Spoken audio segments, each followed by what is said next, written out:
I'm using a hand mic. This is a real problem for me because my hands, but I'll do what I can. I'll try to hang on to it. I probably should tell you that I did debate a professor at University of Oklahoma Stillwater, OSU, the Cowboys, and a bunch of students came, and I thought this would probably be a good debate. Whenever one of us creation science educators debates with an evolutionist, we always run into how poorly informed they are about what creationists really believe. And so this guy teaches the creation evolution class at OSU, at OU Stillwater. And so I thought I might have some guy who actually knows our stuff, might be a little clever. This might be pretty tough and a worthy opponent, as Captain Hook would say. And I thought it was going to go, but the guy was pitiful, absolutely pitiful. Well, our topic was, do fossils show that humans evolved from monkeys? And I thought this would really work. It's very, very specific, and the Homo naledi fossil was new then, or pretty new. And he started out by saying, this is not going to be a debate on science. It's going to be a debate on philosophy.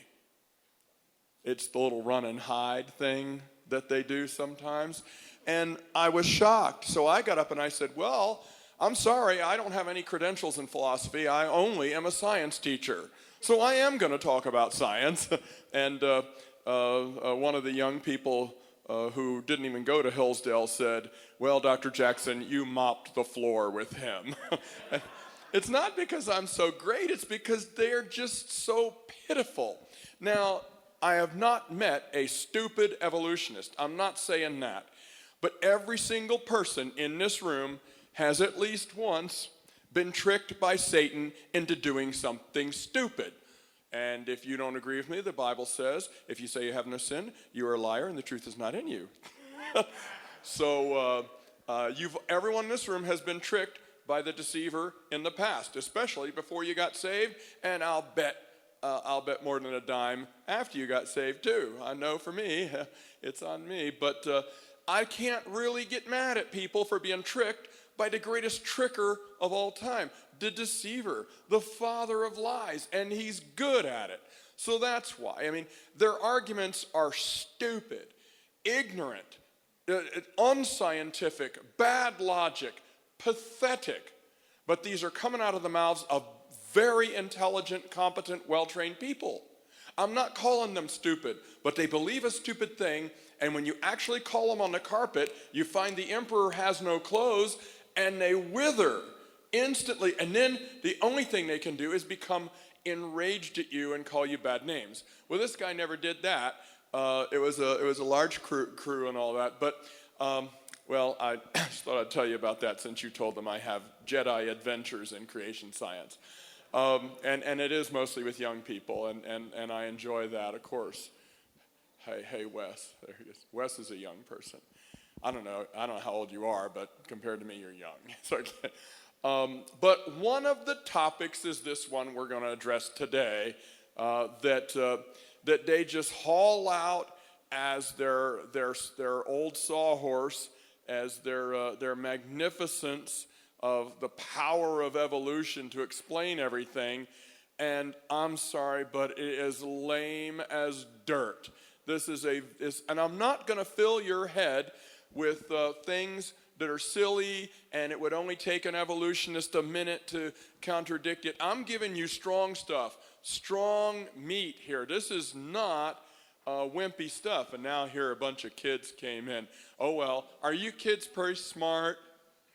You think you can handle this? I started out with a cartoon. That ought to help. What are your names? Scott, Sam, and Simon? I don't know, but they remind me of the chipmunks, only real tall. Scott, Sam, and Simon.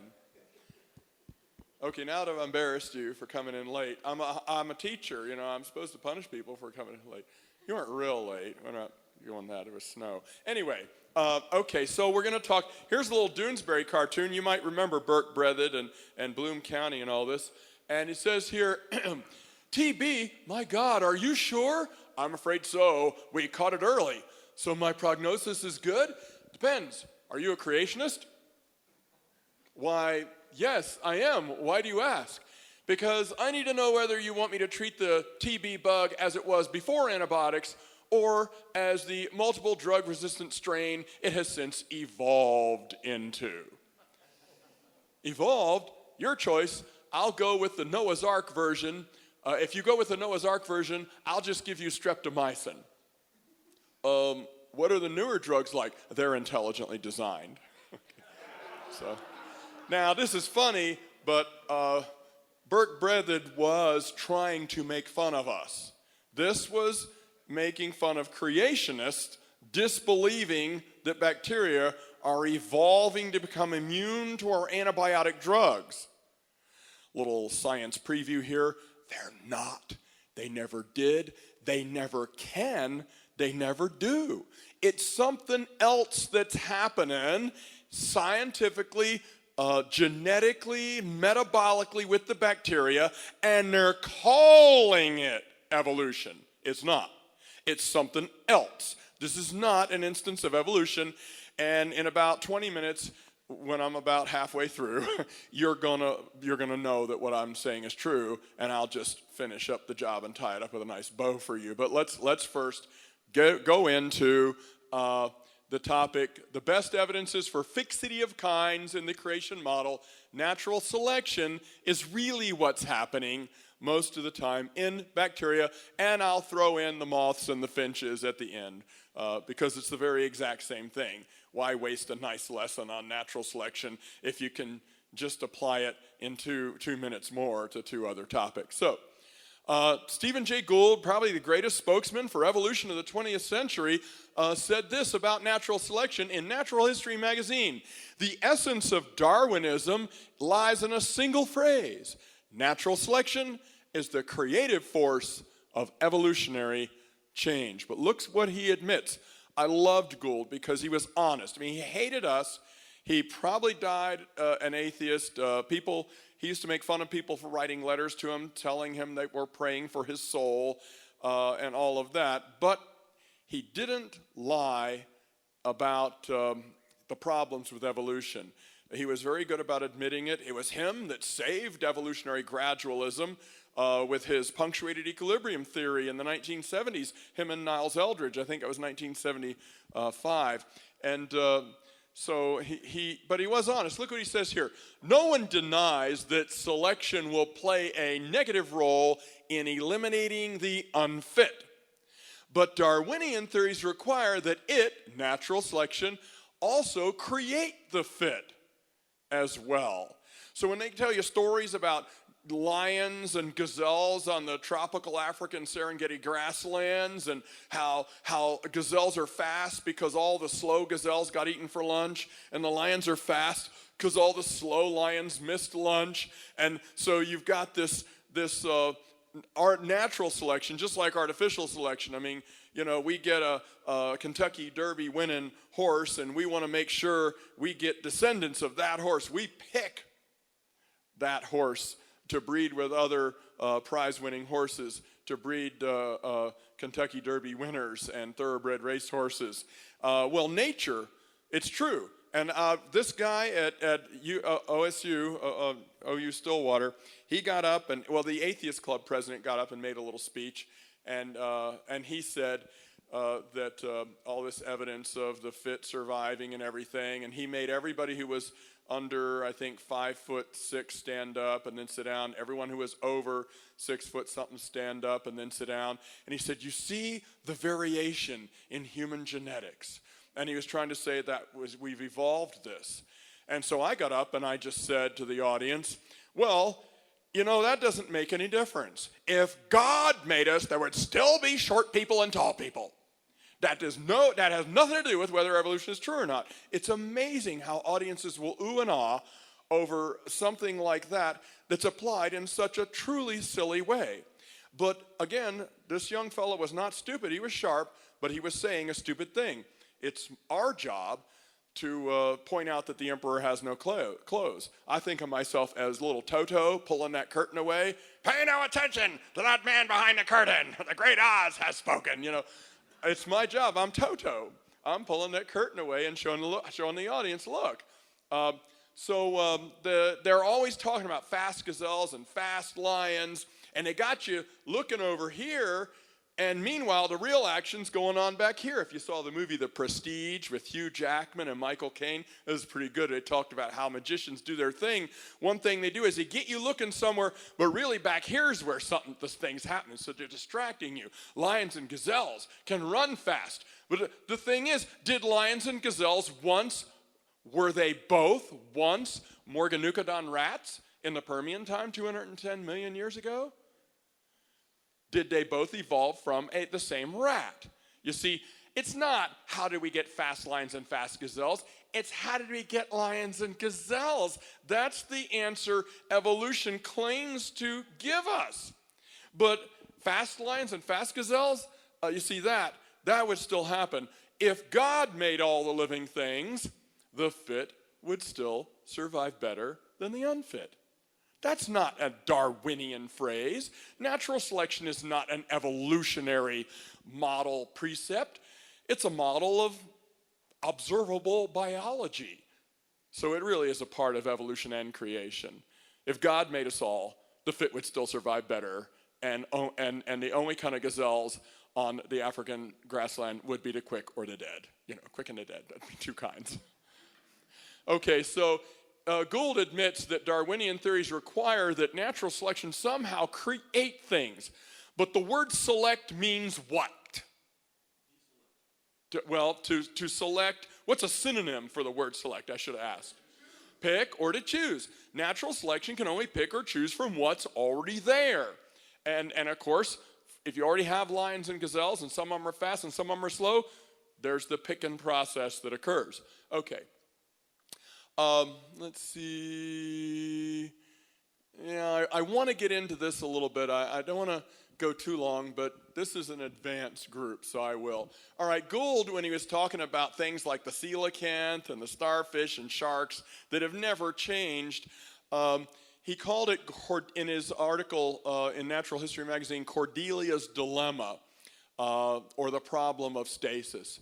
Stasis, because bacteria haven't changed since the beginning. I mean, they're shockingly similar to bacteria that we've found fossilized in salt crystals and in petrified oozes that are supposed to date back to the Cambrian and things like that. So Gould says stasis or non-change of most fossil species during their lengthy geologic lifespans was tacitly acknowledged by all paleontologists, but almost never studied explicitly because prevailing theory treated the stasis as uninteresting non-evidence for non-evolution. The overwhelming prevalence of stasis became an embarrassing feature of the fossil record, best left ignored as a manifestation of nothing, that is, non-evolution. But the entire fossil record, all fossil species from bacteria to bald eagles and pterodactyls, T-Rexes and people, is characterized by stasis. Kinds reproducing after their kinds. Now, does that sound familiar to you? You see, it's science is on our side. The science is on our side. Okay. In 2004, National Geographic, as these journals do, Wired, Omni, Discover, they'll put out a special issue on why evolution is true. 2004, November, National Geographic put out this one, Was Darwin Wrong? Well, of course, their answer was no. Page 4, the evidence for evolution is overwhelming. Whenever you ask someone for evidence in evolution, they almost always will use that word. They will always tell you, it's overwhelming. The evidence is overwhelming. And I've even said to one of them, well, I'm underwhelmed. Could you tell me one of the things? Just one. There's so much. I said, well, pick your favorite. I was speaking at University of Texas, El Paso, and of course the whole atheist club came, and they were mocking me and saying, that there's so much evolution evidence, and it's hard to get them to name any evidence. I said, well, what are you talking about? There's just so much. Well, pick one. I don't know. There's just so many. I said, well, pick their favorite one. Pick the one you think is the strongest evidence for evolution. And he picked the peppered moths. He picked the peppered moths. So I took about 2.5 minutes, explained to the audience, And he said, well, I never said that was evidence for evolution. I said, oh, yes, and the whole audience said, yes, you did. You said it was the best evidence you could think of for evolution. So it's not hard. Now, I'm a teacher, and I'm smart, but that's not enough. We're not up against flesh and blood. We're up against principalities and powers and spiritual darkness in high places. Bad stuff. This is a spiritual problem, a spiritual debate, a spiritual contest. The forces of heaven and light and truth against the forces of darkness, ignorance, and of course, Satan and hell, who wants everyone to figure that since bacteria evolve, that proves that we came from monkeys. And since that proves we came from monkeys, Adam and Eve can't be real, then Genesis is a fairy tale. Well, then why should I believe Matthew, Mark, Luke, and John? So they never accept Christ as their Savior, even if they think he once lived. People are going to hell for stupid reasons. You know what? If I wanted to go to hell, I'd want to go to hell because I just want to live a hell-raising life and sin a lot and then go to hell. Not for a mistake. I'd want to go to hell on purpose. You know, not for some stupid reason, not by accident. And that, brothers and sisters, is the deep sadness of what's happening here. Smart people believing a stupid thing, teaching it in all the textbooks and all the magazines, and then, the end result is people go to hell because of it. They decide, they opt out on the Jesus option. What's it all about?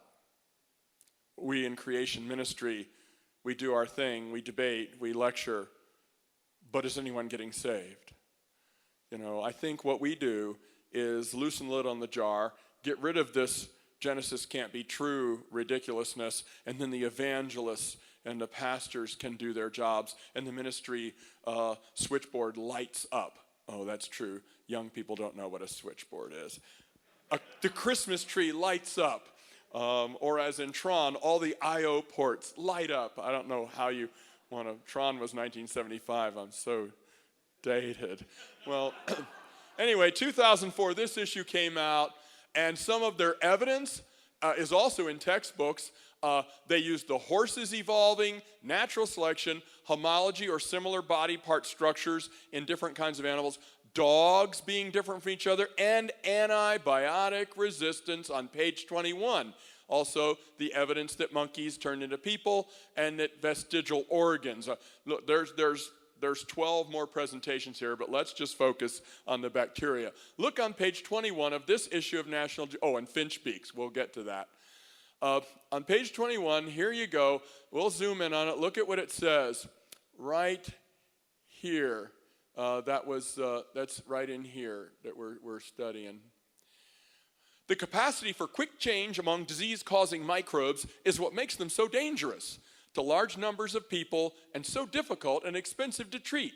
They leap from wildlife or domestic animals into humans. Now that's true.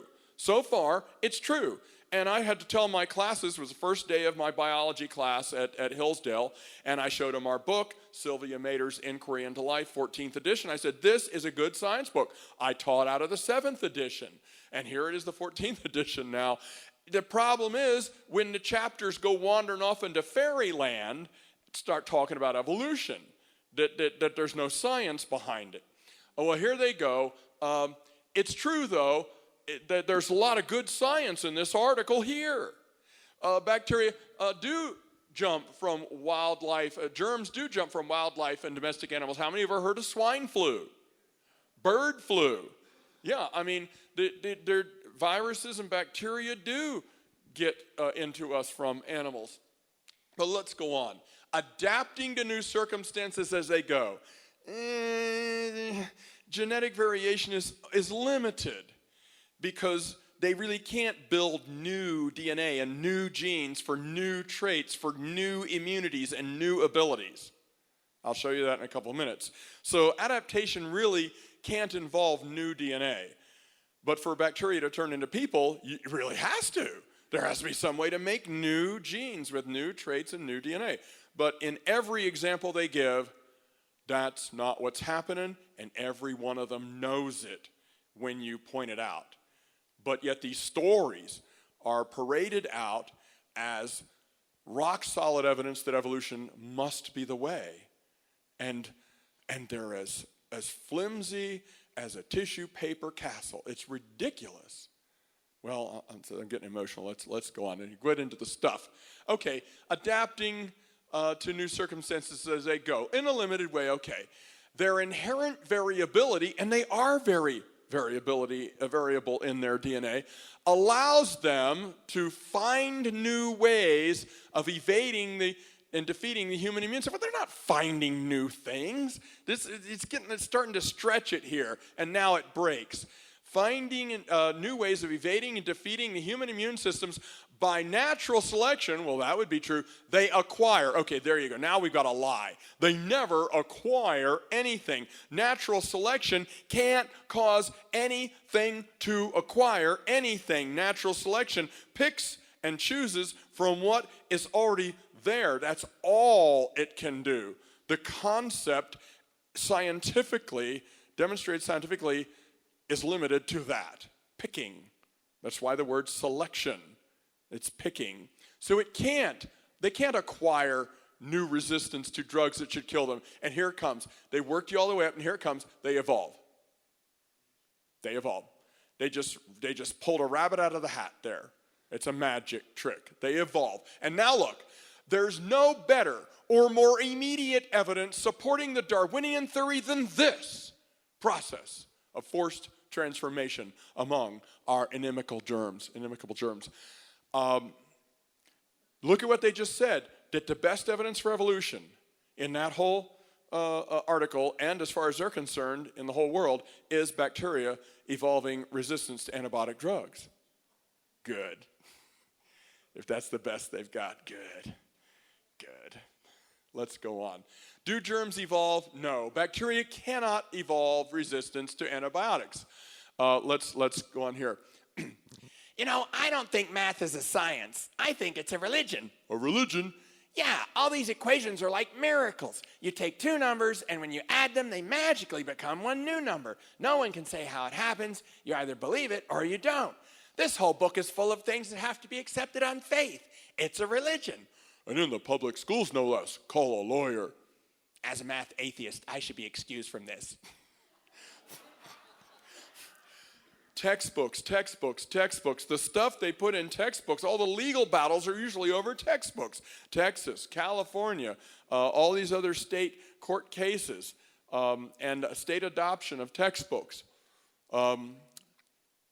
Evolution is a religious belief. How many ever seen this textbook? This high school biology textbook. It's probably the most popular high school biology textbook in the United States. Author, Dr. Kenneth Miller, a evolution Sith Lord, Evo atheist evangelist. I've met Dr. Miller, debated with Dr. Miller. He's very smart and very mean, and he's willing to lie in front of an audience if he thinks no one can catch him. That's the gentleman we're dealing with. And this is the most popular biology textbook in the country. Let's see what we can see inside here. Why is understanding evolution important? Because evolution continues today, driving changes in the living world, such as drug resistance in bacteria and viruses, and pesticide resistance in insects, and herbicide resistance in weeds. He just didn't mention that. Well, we developed new weed poisons and new antibiotics and new bug sprays, and darn if these super bugs, these resistant cockroaches don't just evolve. Yeah. That's not what's really happening. What they do is they give it to people like this is Darwinian evolution, and it's the furthest thing, it's natural selection. Let's go on and see. Do germs evolve? No. Bacteria can't evolve. Somebody in the bacteria crowd is already naturally immune, and let's say you've got 1 million bacteria coursing through your bloodstream, and they're making you sick. Okay.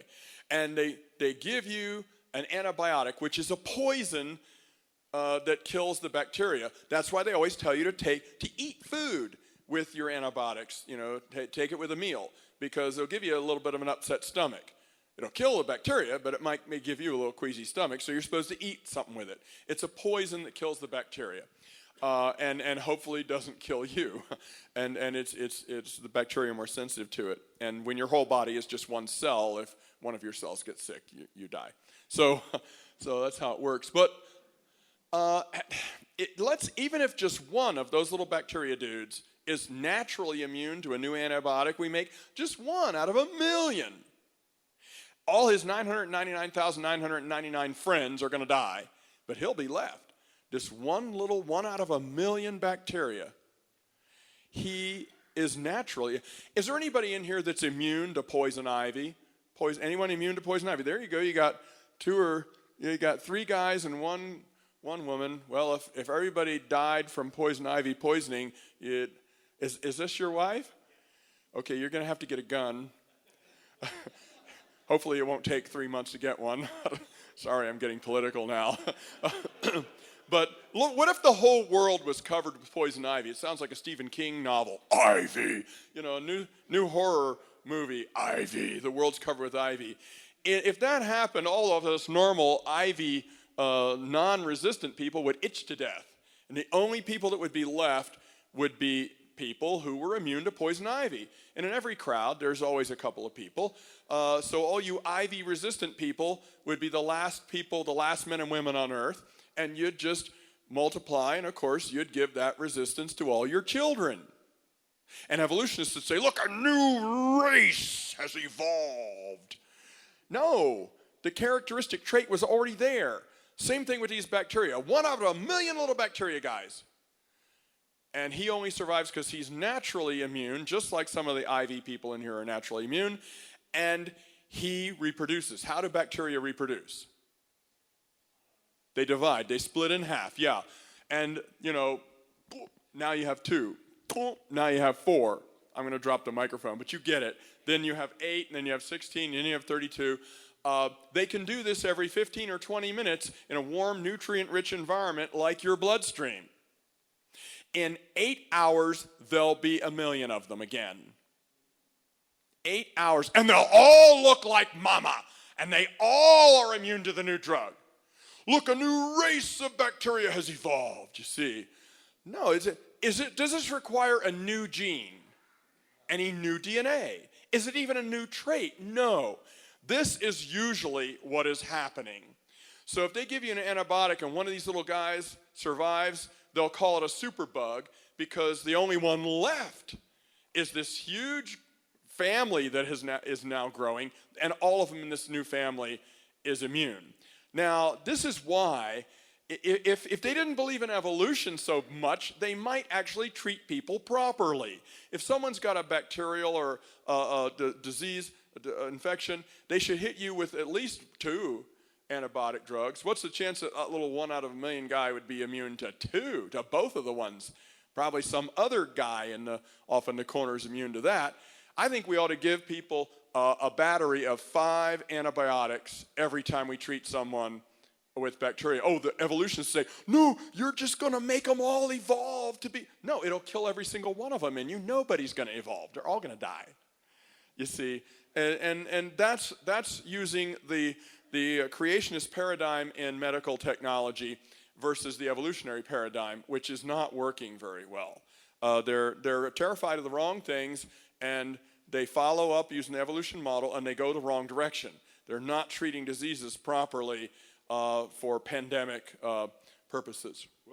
Okay, so one guy is immune, he survives and multiplies, and also people, the rumor on the street, the way it's envisioned is that the bacteria are all sitting around waiting for us to make a new antibiotic drug, and they'll go, look, the humans have invented a new drug, quick, let's evolve. Okay, and they evolved the shielding, kind of like Iron Man's suit, and now that they have this new armor that evolves. That has never happened. It's never been seen to happen. It's been suggested that's what's happening, but science tells us no. There's no evidence that has happened, and that's interesting to talk about, like aliens and the Loch Ness Monster and stuff like that and Bigfoot. Those are interesting, But they're not science till we got some observations, evidence, and data and measurements. That's what science is. People have forgotten that. Now they think science is who can talk sounding more smarty. And that burns me up. Because some people are really good, smart talkers, and they don't know anything. They don't know anything. They're just silver-tongued. That's not what science used to be about, friends. It's not what I got into science for. I was debating 3 evolutionists at once against me at DePaul University in Greencastle, Indiana, and I made the point that science is a search for the truth, and they all just about fell out of their chairs yelling at me, no, no, no, no, no, no, no, no. And one of them finally spoke to me. He says, no, science is not a search for the truth. It's a discussion. Science is a discussion.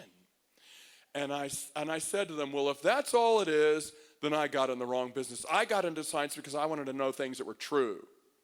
That's why I got into science. And this is their attitude, that it's smarter to think that science is just this discussion where we just pass the baton around and around the room and everybody talks and we all just get wiser and wiser. It's like the little choo-choo train that goes around the Christmas tree. It never gets anywhere.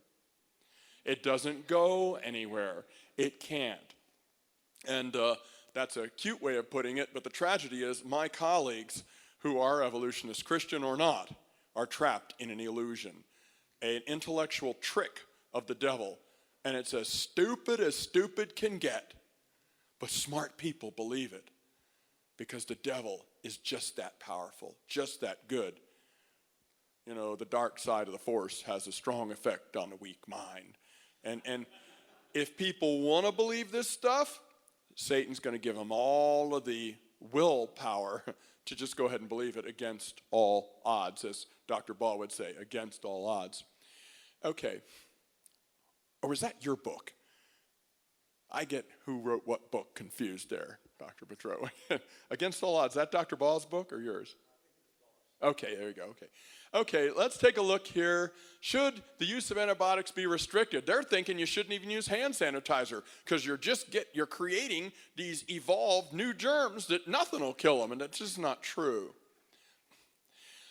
Many kinds of disease-causing, this faded off on the left, so I wrote out in the black area there so you could see what that word was. Many kinds of disease-causing bacteria are evolving resistance to antibiotic drugs intended to kill them or interfere with their growth. This wide use has caused many bacteria, including Mycobacterium tuberculosis, which causes tuberculosis, to evolve resistance to antibiotics. This resistance is a prime example of the evolution of a genetically controlled physiological trait. Okay, so they're just claiming this is evolution, man. This is Darwin all over the place. Now watch what they say next. Now I've primed you for this, so keep your thinking cap on. Resistance evolved because bacterial populations contained a few individuals with genes that enabled them to destroy, inactivate, or eliminate the antibiotics. They were already there. They were already there. But the book tells you that. It just goes on like that didn't just contradict itself. That's scary, isn't it? That's scary, isn't it? Isn't it? It's like a young Christian with one of those purity till marriage rings on, just says, sure, I'll go to a hotel room with some guy or girl and lose my virginity. Yeah, sure. Two contradictions. I mean, vowing that we're talking about science and then all of a sudden crashing and burning and destroying that which you said you love. It's that bad to me. I think evolution is scientific prostitution. I think it's not only blasphemy, it's just it's an abomination scientifically, intellectually. And that scares me that people smart people, educated people, reasonable, civilized people stand there and stand on evolution. Like this. Look at it. You can see it right on the page. Resistance evolved because bacterial populations contained, past tense, a few individuals, which is a story I just told you, with genes that enabled them to destroy, inactivate, or eliminate antibiotics. Okay, descendants of those physiologically similar individuals survived and reproduced and became today's resistant strains. No, they didn't become anything, they already were. How many of you see that? Even in the evolutionist book. They didn't become, they already were. There was just a few of them, but now because everybody else died and these reproduce, they say a new race has evolved. You know what? If that's evolution, I'll believe. If that's all evolution is, I believe in evolution. But they'll do this, and then they'll say it means we came from monkeys, and that the monkeys came from fish, and that the fish came from bacteria. They'll tell you this means bacteria can become blue whales and pterodactyls and condors and Clydesdale horses. That's what they'll say this means. But you can't, there's no even place to leap to from this. Look, once powerful antibiotics are now useless against resistant bacteria. Given this risk, should government agencies restrict the use of antibiotics? We'd make a stupid policy decision, which basically doctors are doing, based on this. Right here, you can see the textbook is living in some kind of a fog. It's like you hit the person, the author, in the head with a baseball bat as they were writing this, and it just makes sense to them. But you have the mind of Christ. You've not been given a spirit of fear, but of power, love, and of a sound mind. I'm not making fun of evolutionists. I am making fun of evolution, but I think it's tragic. I would make fun of cyanide, but I think it's tragic that someone would eat it. I think it's tragic that anyone would believe this. I mean, it's just, Paul would call it dung. I could call it another four-letter word, but this is church.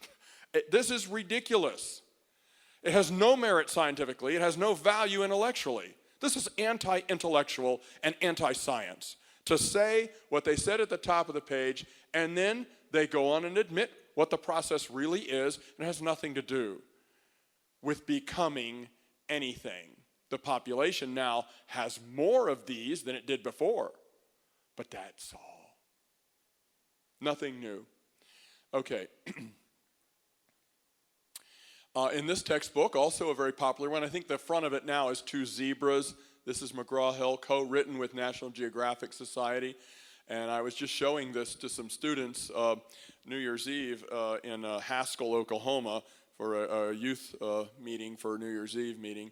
And look what it says here in the book. With the continued use of antibiotics, bacteria can become resistant. More and more types of bacteria have evolved resistance to penicillin, evolved. This is a high school biology textbook telling the students it's evolved. The same textbook, super bugs defy drugs. Antibiotics have prevented millions of deaths, but many disease-causing bacteria have developed resistance to antibiotics that used to kill them. Well, if one of them's already immune, they didn't develop anything. They just survived and multiplied, and now the only population that's left to continue to multiply are the resistant strain. Take a look at this textbook. I think this is a Holt-Reinhardt textbook. Look what it says. The development of bacterial resistance to antibiotics is direct evidence for evolution. Direct evidence for evolution. Look what it says over here. Today, penicillin no longer affects as many species of bacteria because some species have evolved. And then, it's so amazing that they can look at a page like this and miss what I'm about to show you. Look, here's the picture. Step A, the bacteria in a population vary in their ability to resist the antibiotics. The red ones are non-resistant, and so a lot of them die in the presence of an antibiotic chemical. The blue ones are resistant, like you ivy-resistant people in the audience. Yeah, I envy you so, you know. I'm an Eagle Scout, so when I walk through the woods, I just spot that stuff and give it lots of space. You know, I don't get poison ivy because I see it coming, but if I touched it, I would. So I'm not really immune. I'm just too smart to pick it up and play with this stuff. Just because I know poison ivy. Leaflets 3, let it be. Berries white, poisonous sight. You see, they taught us in Boy Scouts about that. Okay, there's the setup, step A. Step B, when the population is exposed to an antibiotic, only the resistant bacteria survive. So you got your red bacteria and your blue bacteria. Okay, only the resistant ones survive. Very few of the red ones are left. They're all dying off one by one. The resistant bacteria live and produce more.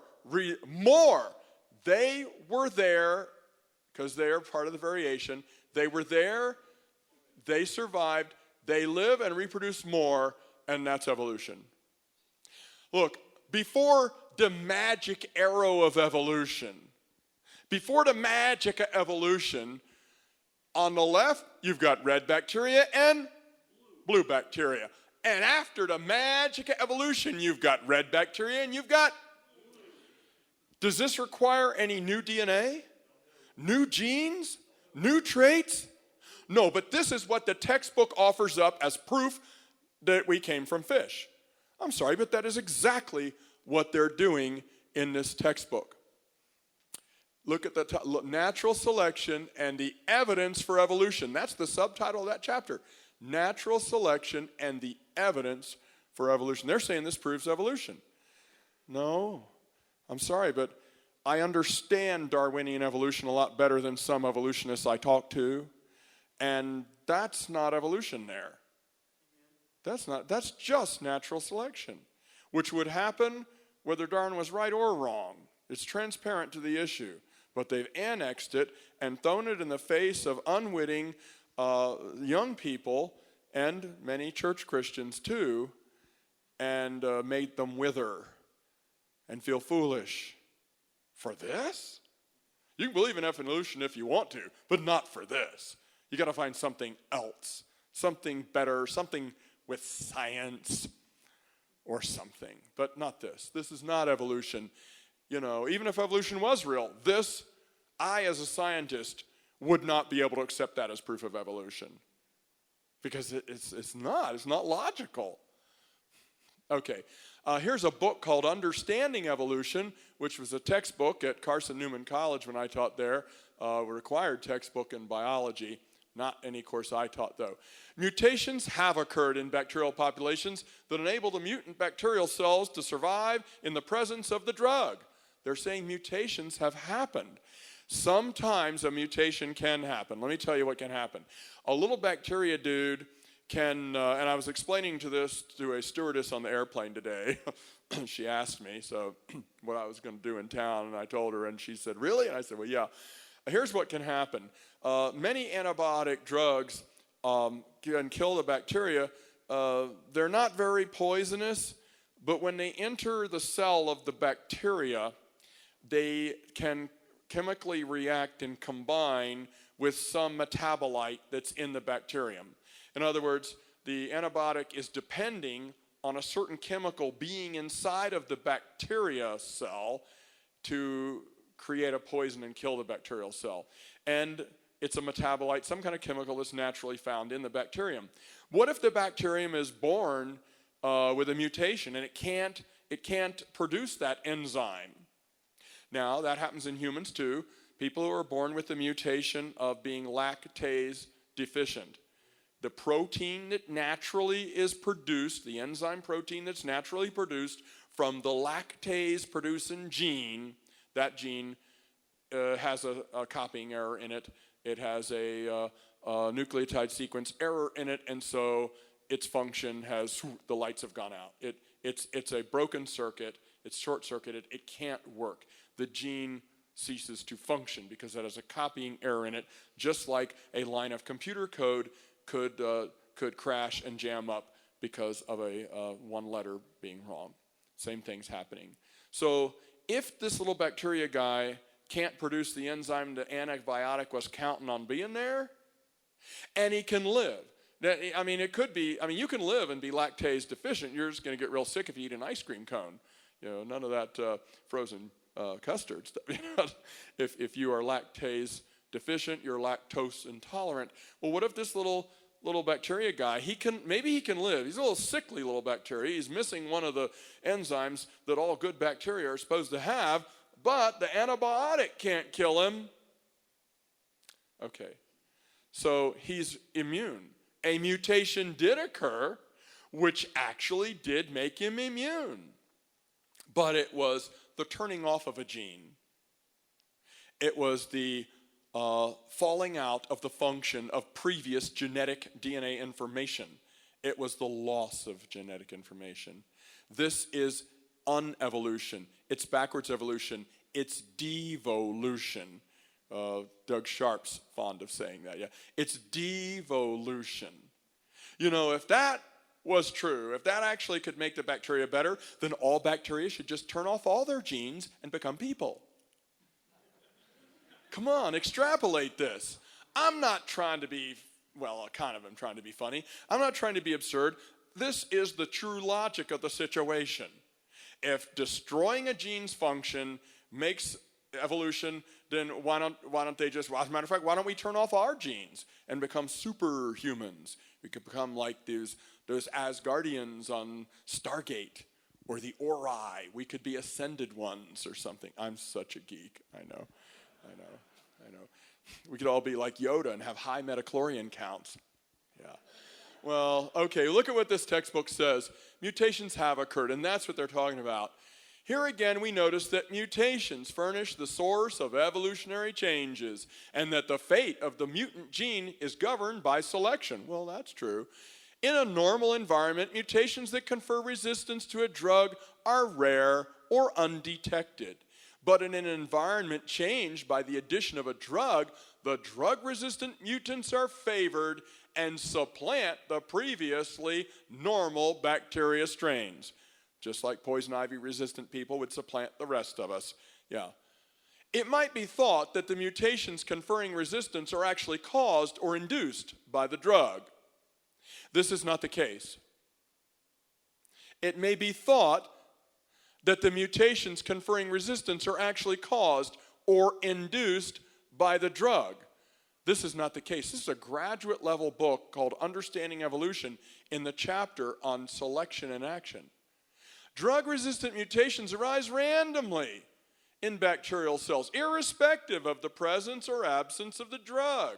An experiment devised by the geneticist Joshua Lederberg provides evidence that the drug acts as a selecting agent, like the presence of poison ivy, permitting pre-existing mutations to express themselves.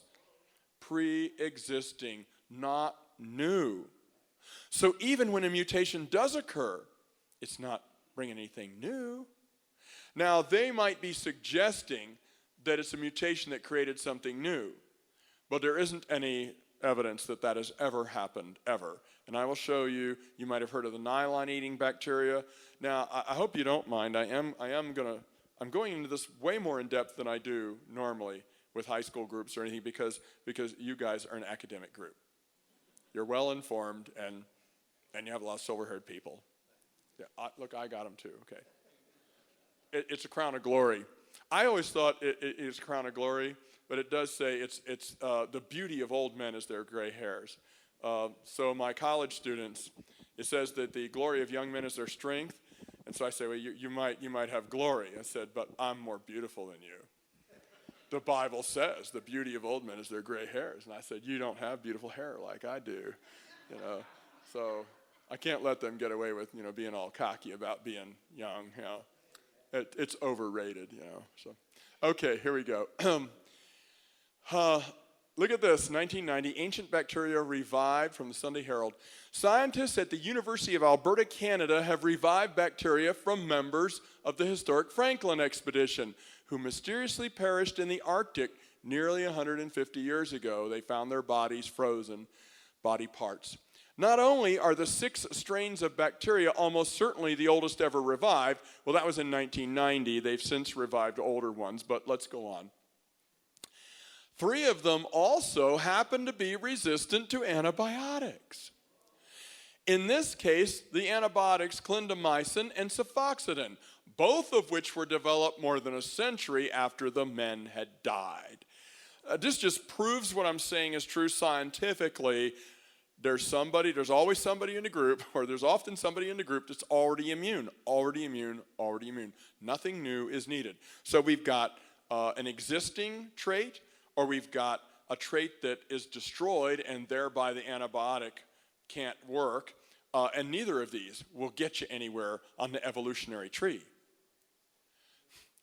I wrote this when this came out in 2006, Science News. The red is what the evolutionists wrote and the black is me. Okay, bacteria that live in dirt are surprisingly resistant to antibiotics, even those they have presumably never encountered before, according to new research in 2006. And then Science magazine said that the same month. They also reported on it. This past January, Science reported soil bacteria were tested against a mix of 21 old and new antibiotics. They were all already immune to at least 7 of the drugs. Some were immune to 15 of them, already without evolving that resistance. So what I'm telling you is scientifically known and demonstrated. It's nothing new. There is a third way that bacteria can become or be resistant to the drugs we make, and that is plasmid transfer. Bacteria have their DNA in a little rubber band loop, they have one chromosome. Bacteria have one chromosome. And they can actually make copies of their DNA and just ooze it out into the environment. And if another bacteria is nearby, he can catch that. They trade DNA like Pokemon cards or baseball cards. For you silver-haired people, baseball cards. For you young people in your 20s or 30s, maybe you remember Pokemon. But they trade these things, and they can do this between species. If one species of bacteria in the world has a gene that makes it immune to the effect of the new drug we invent, just one bacteria, he can give it to every other germ he meets, and they can make copies of it and give it away. This is called plasmid transfer. Again, it doesn't require any new traits, any new DNA, any new genes. Somebody already has it, and they just share it with each other. And this is common, plasmid transfer. We'll get to that.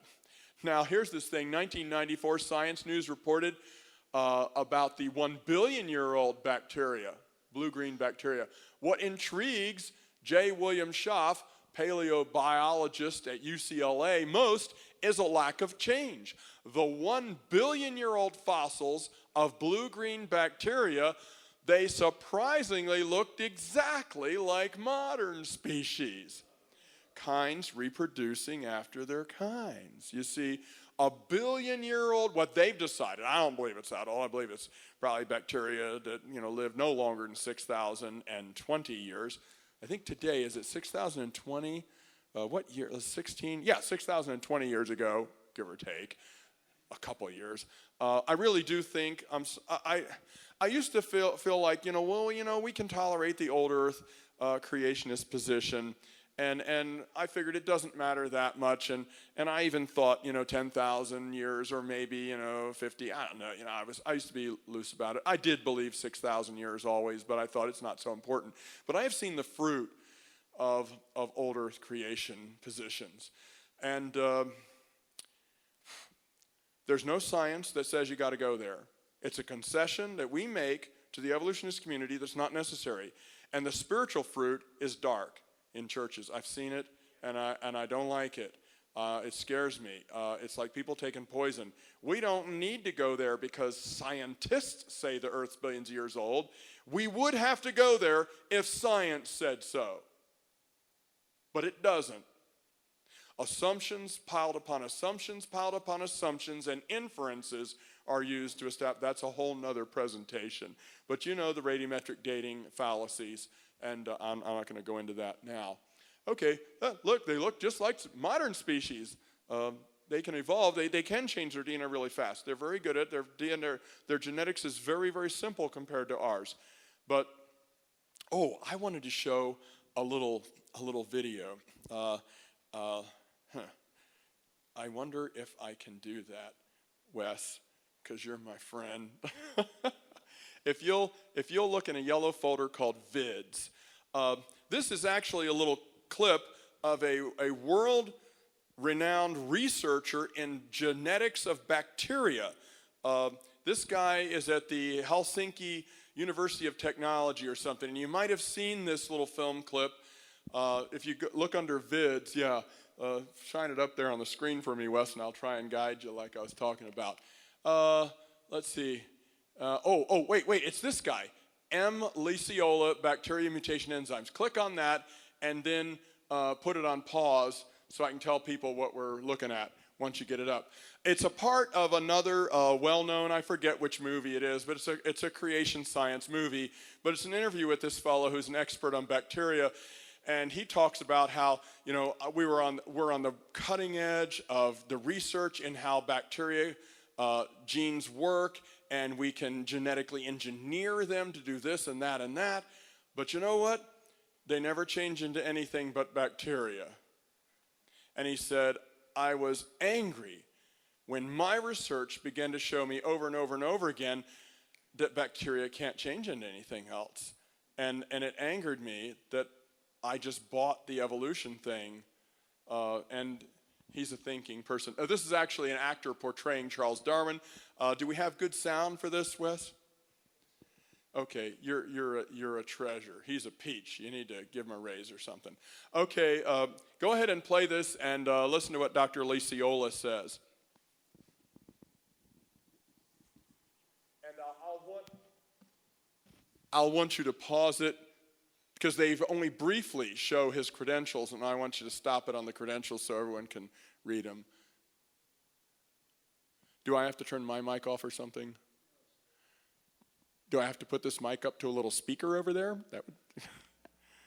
I actually saw Lynn Margulis do that one time. She's a well-known evolutionist, and I got that trick from her.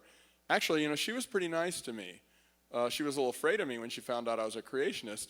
But, Lynn Margulis, before her death, I think she is dead now, she was ostracized by the evolutionist community because she doesn't believe natural selection and mutation combined.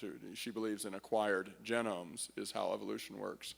But anyway, I learned that trick by watching her put her microphone down to her PC.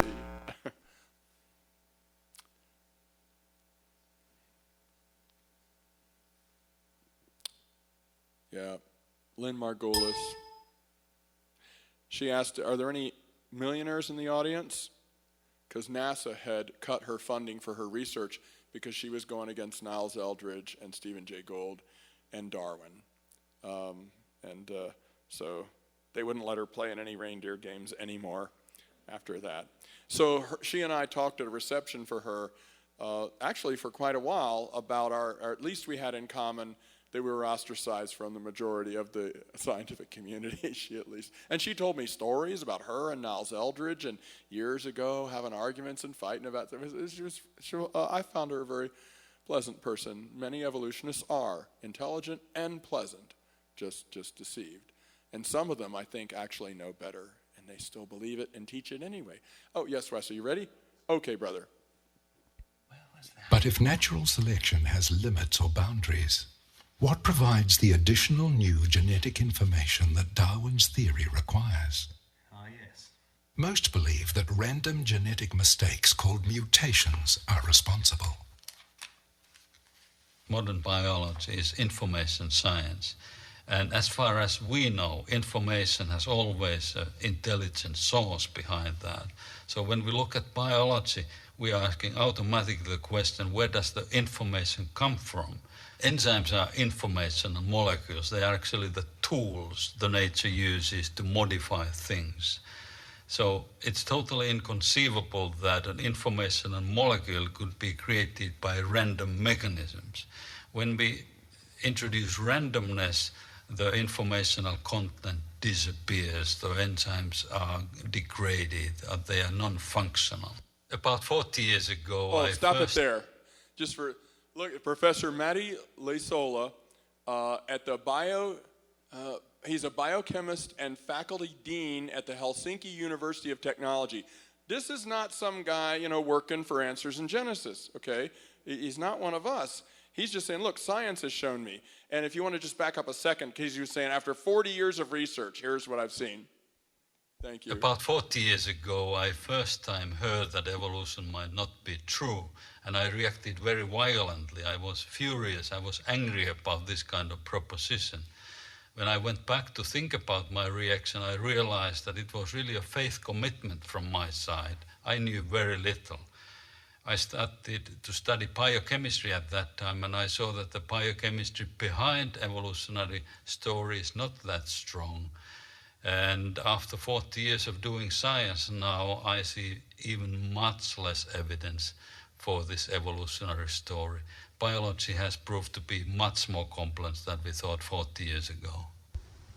Darwin had no idea, of course, what the cell looks like, what the information system is like, what the complexity of the cell is. It seems that nature is resisting change.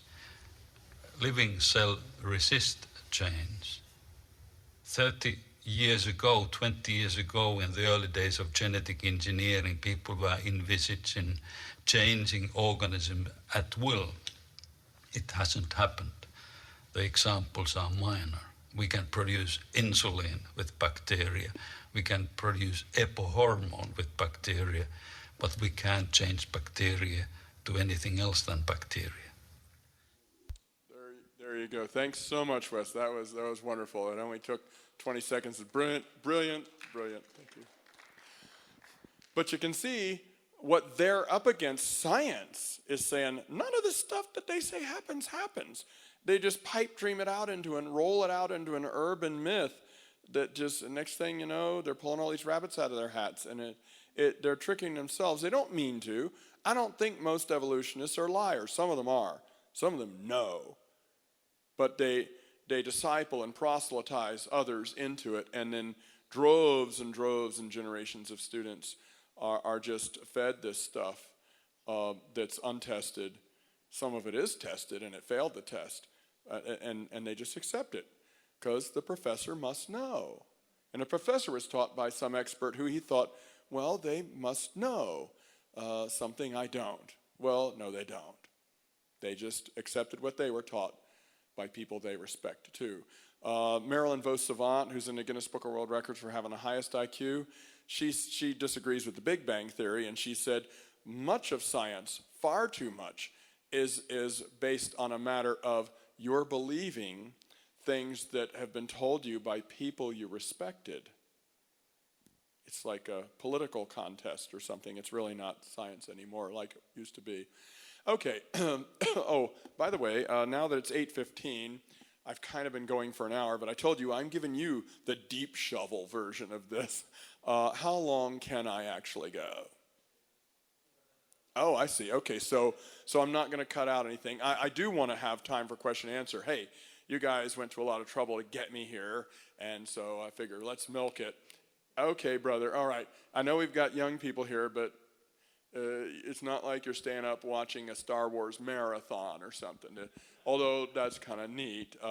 This is educational. Okay, Jeffrey Schwartz from University of Pittsburgh said in an article in Biological Theory Journal, 2007, an article called "Do Molecular Clocks Run at All?" He said about those mutational changes, that struck me that this model of constant change was never challenged. If our molecules were constantly changing, he means DNA molecules, it would threaten proper survival. Do germs evolve? Nope. One guy's already immune. This is just variation horizontally, no new information, natural selection from already existing genes, which you saw in several textbooks and articles and everything. It's the way it is. Take a look at this. Well, the other thing I said that can happen is plasmid transfer. 2011 Science Daily, discovery of jumping gene clusters tangles the tree of life. All new science tangles the tree of life for them, for the evolutionary theory, but let's look at this. Horizontal gene transfer, that's that plasmid transfer I was talking about between bacteria, was first discovered in bacteria, and it has been recognized as largely responsible for the problem of drug resistance. Okay, it's largely the reason that bacteria are immune. That does not require new DNA. Someone's got it, and they shared it with somebody else. That's all it is. No new DNA, no new traits, no new genes. Look what it says. It's largely responsible for the problem of drug resistance. if one bacterium evolves, now for them, they're saying it evolves. I'm saying it already had it. They're saying if one bacterium does evolve a method for surviving a drug, this ability can spread rapidly to other unrelated microorganisms via horizontal gene transfer, substantially reducing the drug's effectiveness. That could be true too if they didn't evolve it, but somebody in the crowd had it. And of course, this evolve is the story part of it that they had. Everything, a lot of this stuff they're saying is rational, logical, and scientific and has been observed and tested, but not that evolved part. That's where the fairy tale comes in. That's where walking out on the edge of the limb on a leap of faith has to occur, because there isn't any science backing the evolved idea in this whole thing. But they walk right up to the edge of the cliff and they tell you, you know what, there's no solid ground, but keep walking. Because that's where we're trying to get to, yes. Well, see, yeah, what he said was if one bacterium has a method for surviving a drug, then the ability can spread. Well, that would be actually what can be shown to be true scientifically. But what they're doing is something that they're proposing is true, and they proposed it over and over and over again so many times, nobody realizes it's a proposal. It's been mouthed back and forth so much, like it's a fact. The emperor does have clothes. The emperor does have clothes. Like, I do believe in spooks. I do believe in spooks. You know, I mean, you just say it enough times, and I guess it becomes true. You know, Hitler said that's the way things are, and he fooled a whole country. Yeah.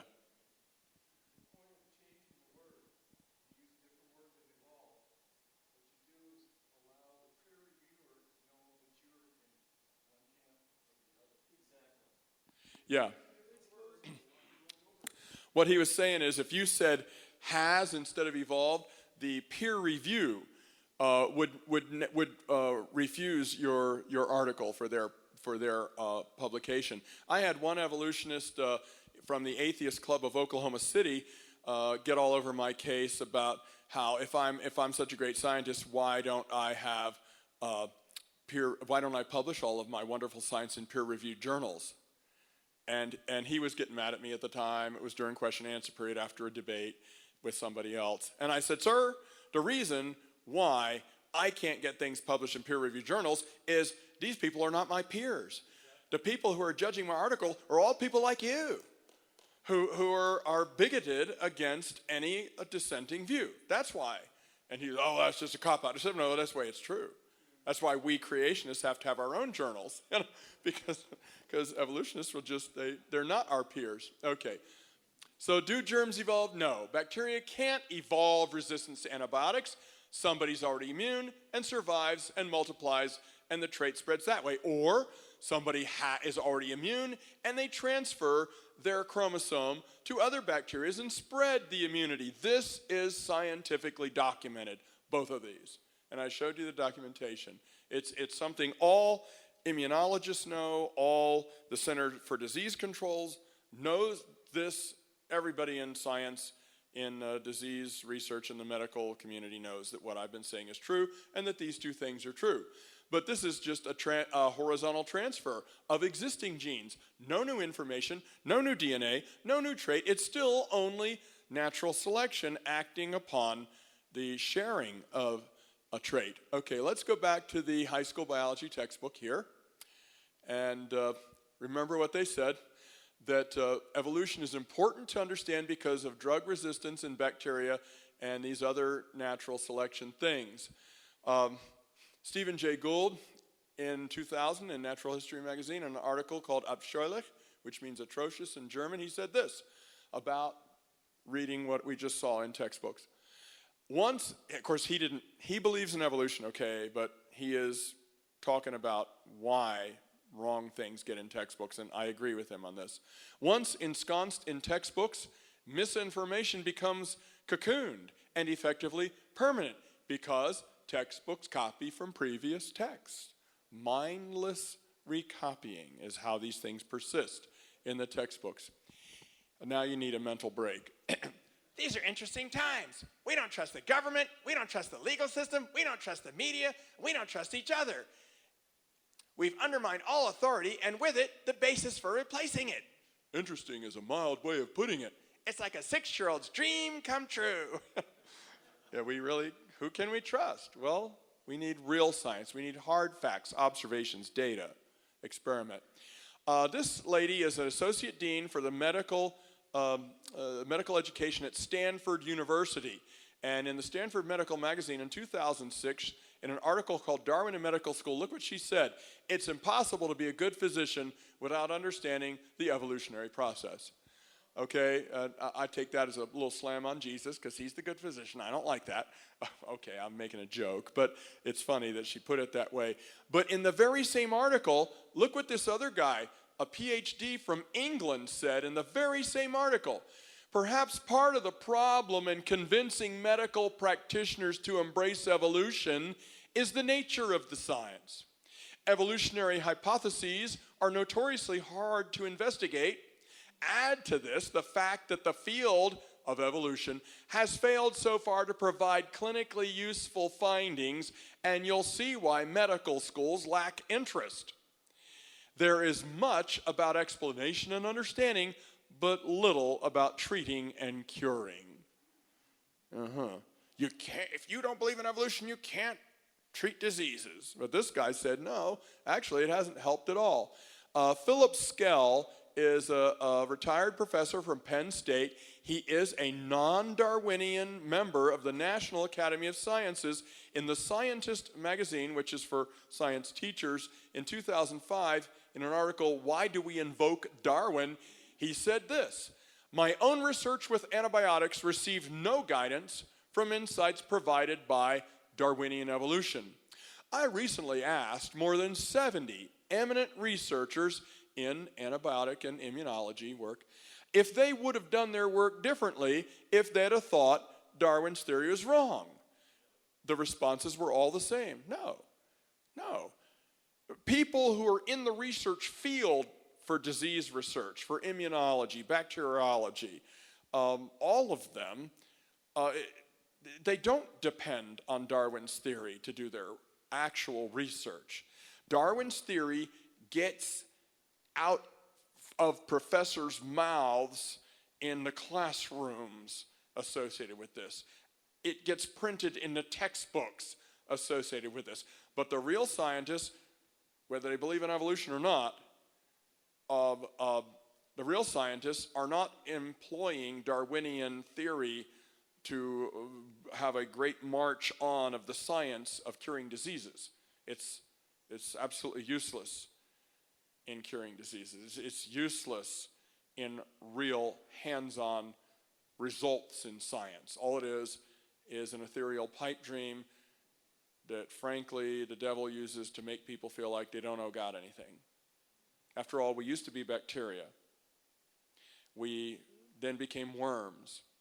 And I always like to say we pulled ourselves up by our little worm bootstraps, and we became people, and we did it all by ourselves, no thanks to God, whether He exists or not. We did it ourselves, and we are the gods. We made ourselves. Stephen Hawking used to be nice about people who believed in God. God was mentioned in a sort of a lyrical way in his book, The Brief History of Time. But lately he's been getting more meaner about it and less tolerant. I think that's peer pressure from the other scientists, really.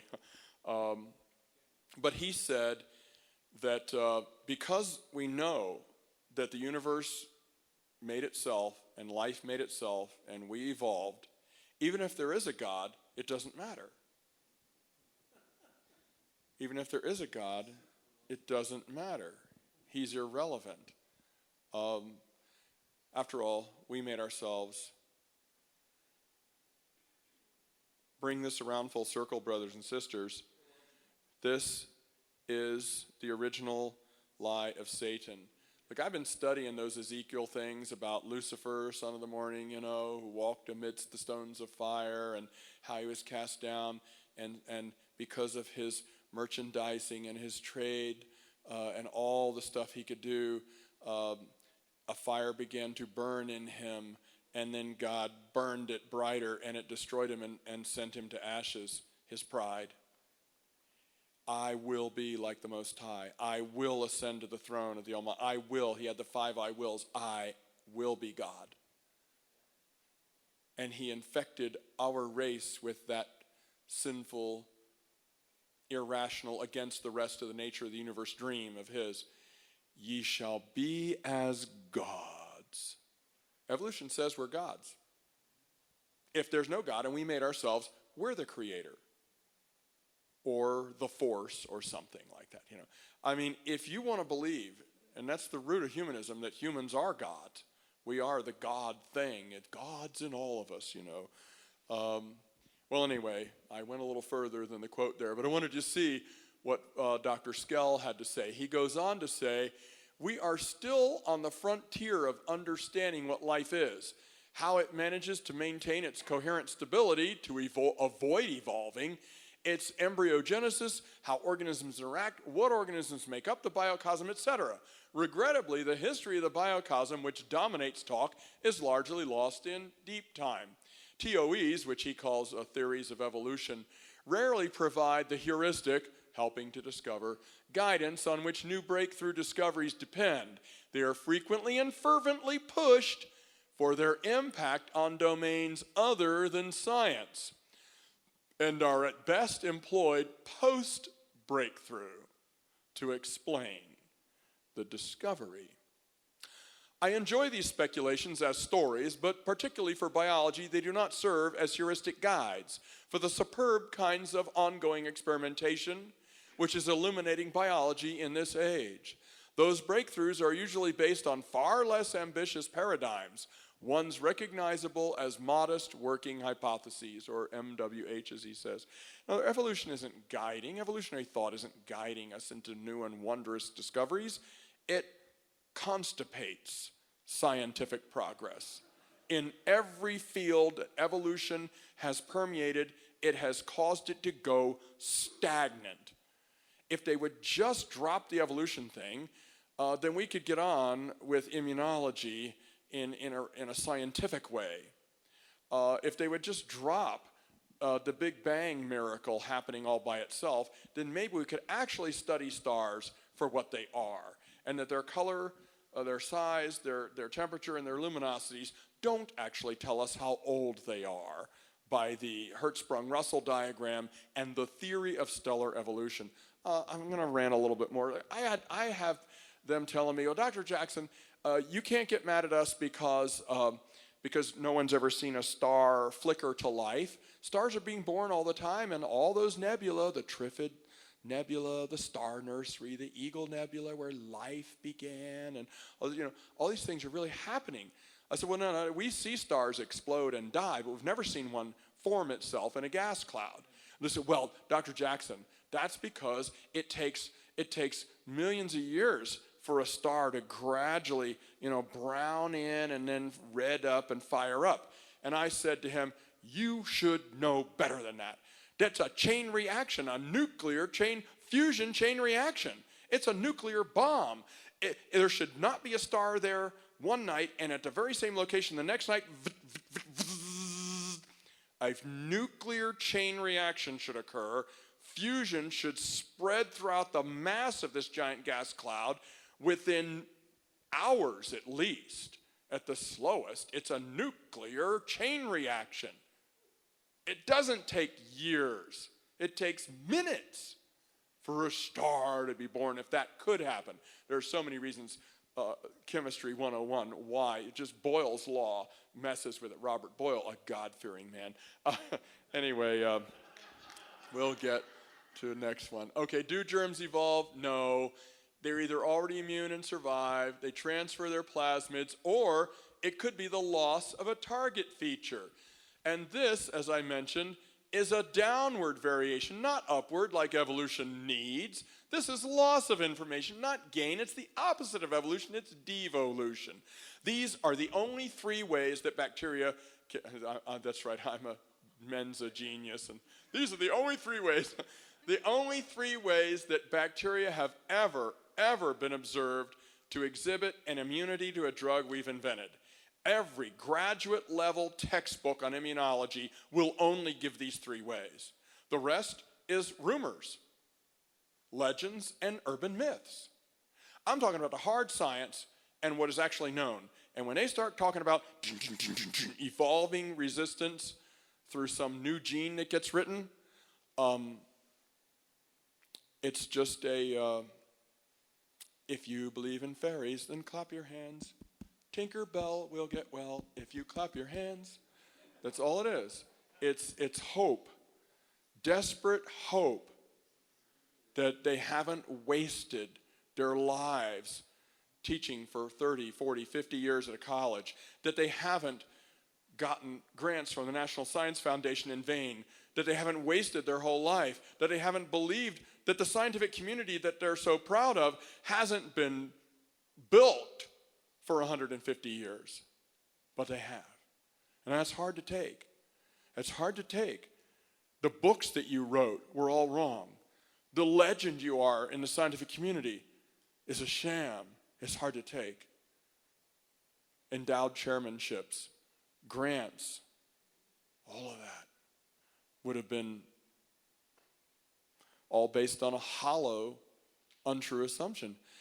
These people are fighting for their lives. Secular people, a lot of times, all they have is their reputations and their intellectual esteem.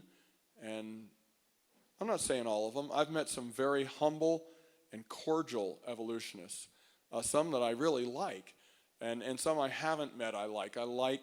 I appreciated Stephen Jay Gould's honesty. I really, the guy who discovered the Spinosaurus, Paul Sereno. I've read his writings, seen him on TV. You know, in another world, we could be best friends. I really admire him, the way he talks and teaches, the way he loves college students and runs in marathons with them and takes them out in the desert to discover dinosaur fossils. He loves kids, college kids, and so do I. Some of the other philosophical things he's written, I just think he's a great guy, but we're enemies in this debate. I have great respect. Pray, because I may get a chance to debate Lawrence Krauss. That would be really cool.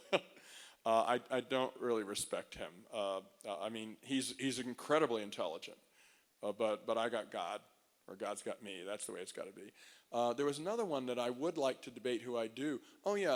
Someone was asking me about would I debate Neil deGrasse Tyson. I have a huge amount of respect for that man. He's wrong, of course, but he's a very gifted teacher. He's a very personable person. He's kind to people. He's a good guy, and he's shrewd and clever, and I respect that in an enemy. I mean, he really got all over Richard Dawkins' case for not being personable, and they put him in sensitivity training, and Dawkins had to go on a lecture tour with Neil deGrasse Tyson to learn how to be nice to people.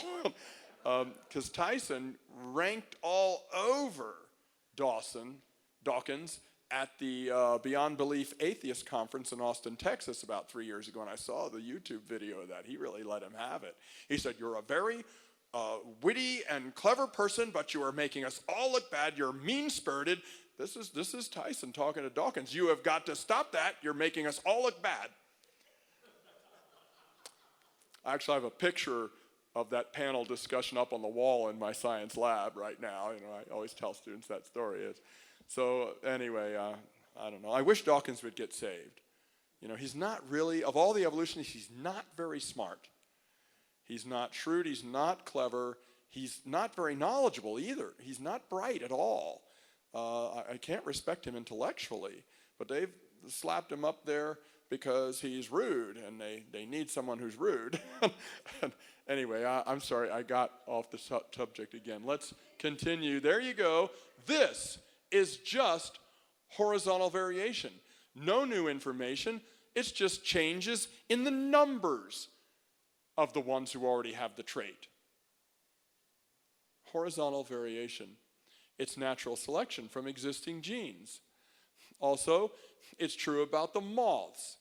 The Biston betullaria peppered moth story in Kettlewell's work in England.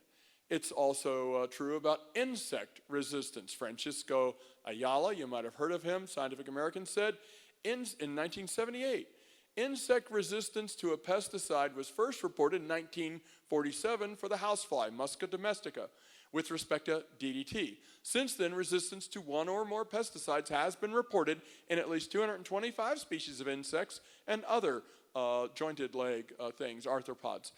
The genetic variants, in other words, these individuals who have this particular variety of that trait, the variants that are required for resistance by the most diverse kinds of pesticides were apparently present in every one of the populations already. They were apparently present in every one of the populations exposed to these man-made compounds like DDT. In 1978, we knew.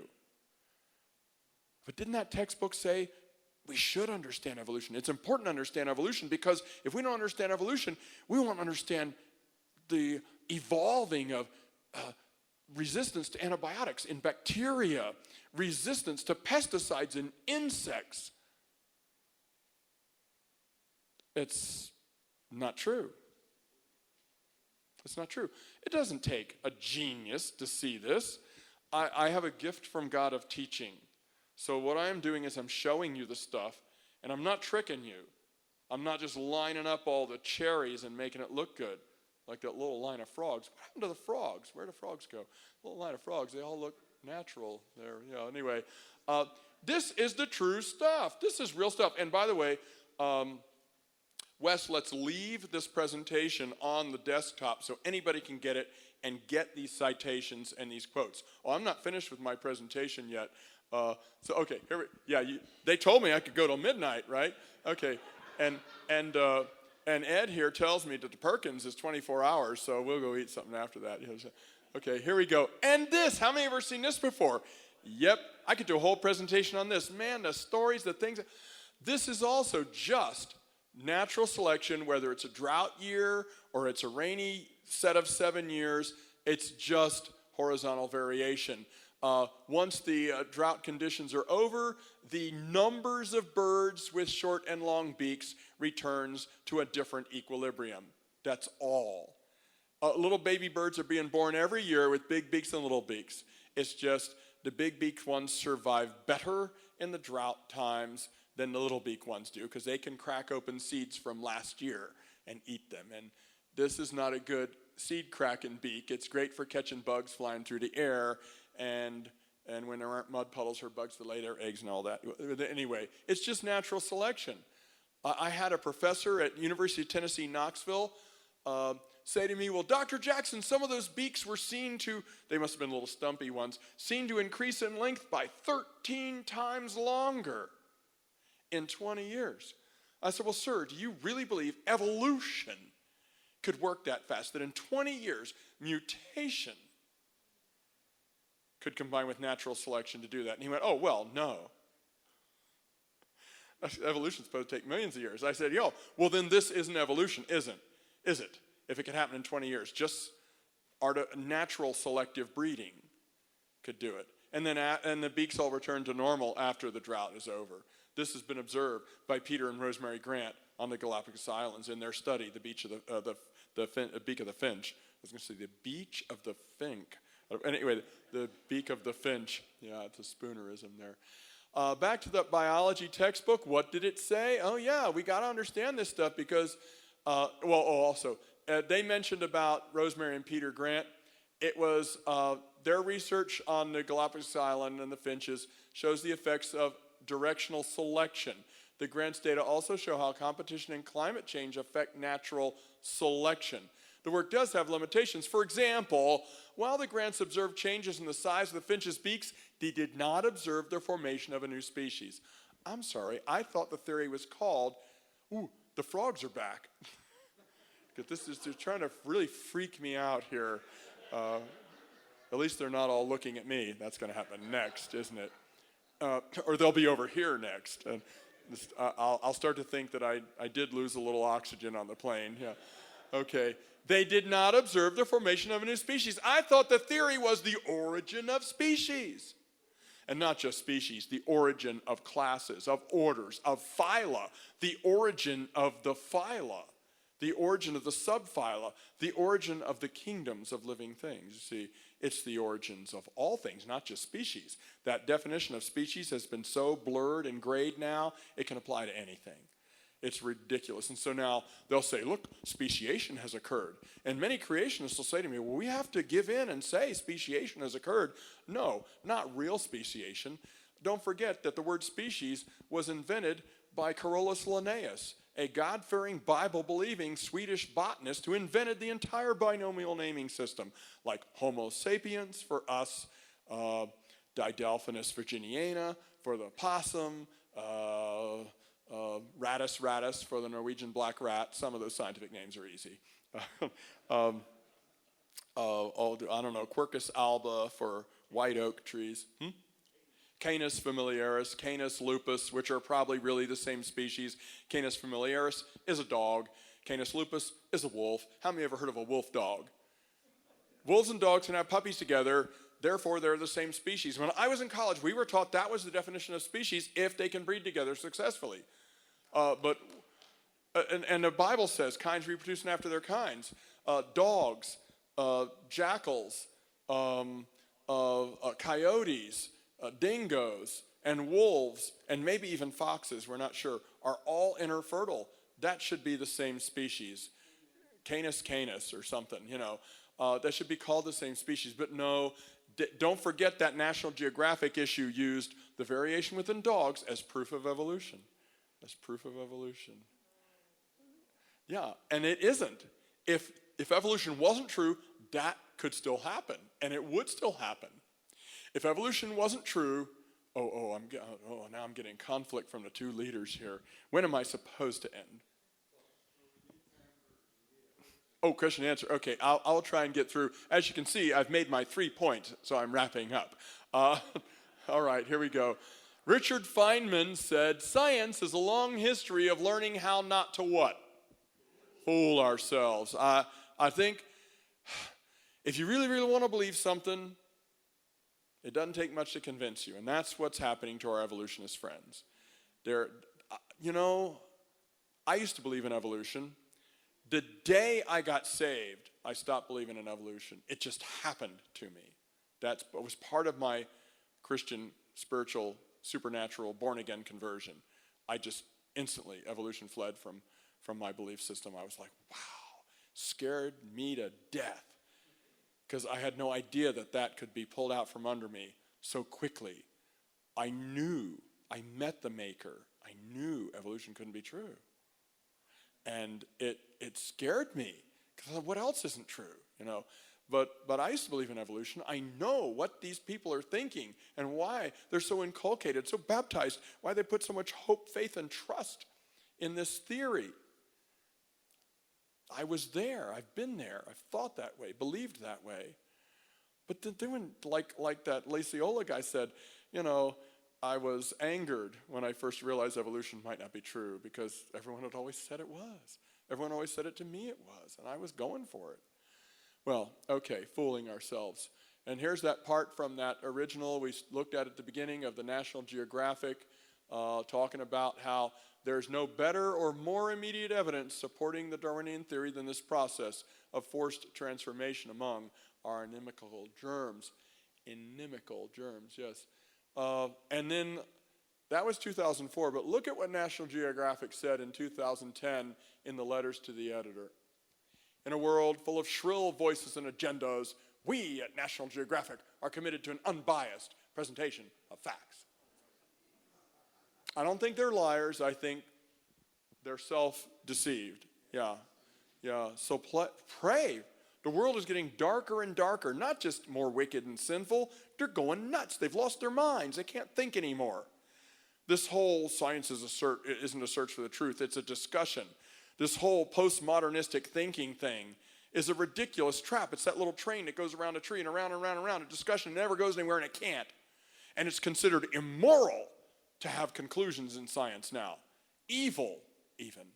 You can't do 1, 2, 3 conclusion. A, B, C conclusion. You can't have conclusions. I had somebody at Marshall University, that movie, We Are Marshall? Marshall University yell at me and say that I that there's no such thing as conclusions. And just a few sentences before there, he actually used the word that he had concluded something. And I said, sir, you just told me you concluded blah, blah, blah, and isn't telling me there's no such thing as a conclusion, you see? It just gets worse. When people have mud operating in their brains instead of gray cells, their thinking will contradict itself, like all these textbooks and things I've shown you. It will. But it's super, super hard for someone to take it when that is shown and put up in front of their face. So, be ready always to give an answer to any man that asks you of a reason for the hope that is within you, in meekness and in fear. Be as wise as a serpent, but gentle as a dove. It's not easy to gently prod someone into seeing, well, your evolutionary theory, here's who it really is.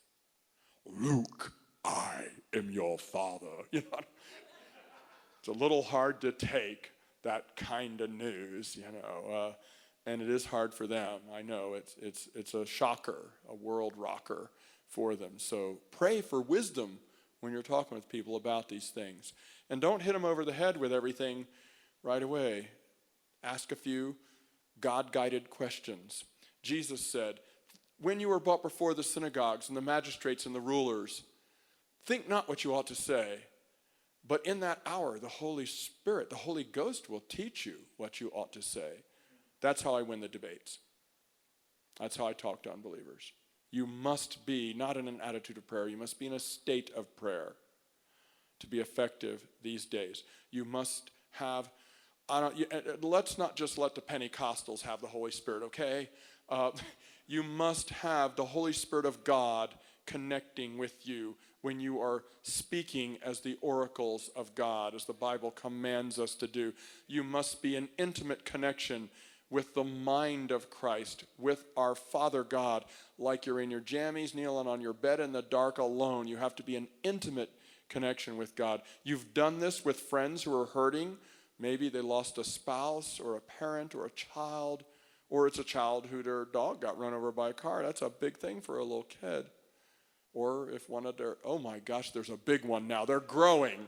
I didn't see little frogs there. If one of those little frogs got torched up or run over or destroyed or lost, I almost lost my warm winter gloves today, and that was freaking me out. What if they lost? Anyway, if someone's going through a real bad time, you don't just try to delve into the Bill wisdom, although there's probably some good stuff in there.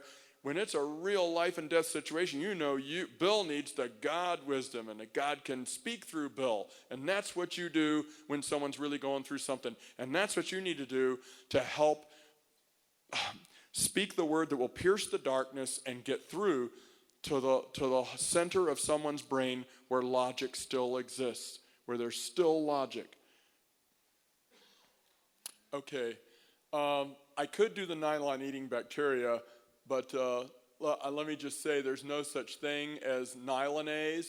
It turns out it's really a combination of many enzymes. And it's let's see, the enzyme used, the enzymes used to digest the man-made molecules became collectively known as nylonase. There's really a lot of enzymes involved. And besides, nylon is held together by peptide bonds, and bacteria have been digesting peptide bonds since the beginning of life on this planet. The nylonase thing as proof of evolution is ridiculous. There was some more things there. Science is a search for the truth, the effort to understand the world. I suppose, I was going to go into beta-galactidase, but that's on if you want to see that, that's the thing that they got these bacteria to supposedly evolve to digest a new food source, and they did it in 3 generations, and then they destroyed the gene, and they destroyed the gene for digesting beta-galactidase, beta-galactose, and they destroyed the gene, and the bacteria in 3 generations were able to digest it again, so they figured it evolved a new gene. Really, it probably modified a previous metabolic pathway or another gene. in just a few generations, it was able to do it. So then they destroyed that gene. This is the part that the books normally don't tell you. They destroyed that gene, and after 10,000 generations, it still couldn't digest beta-galactose. And so, anyway, these things just, the science is right there.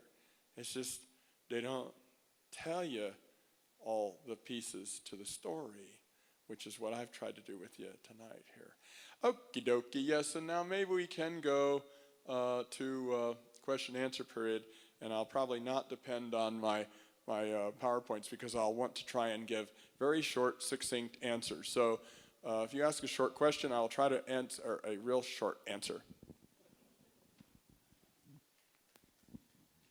Thank you, Charles. Appreciate it.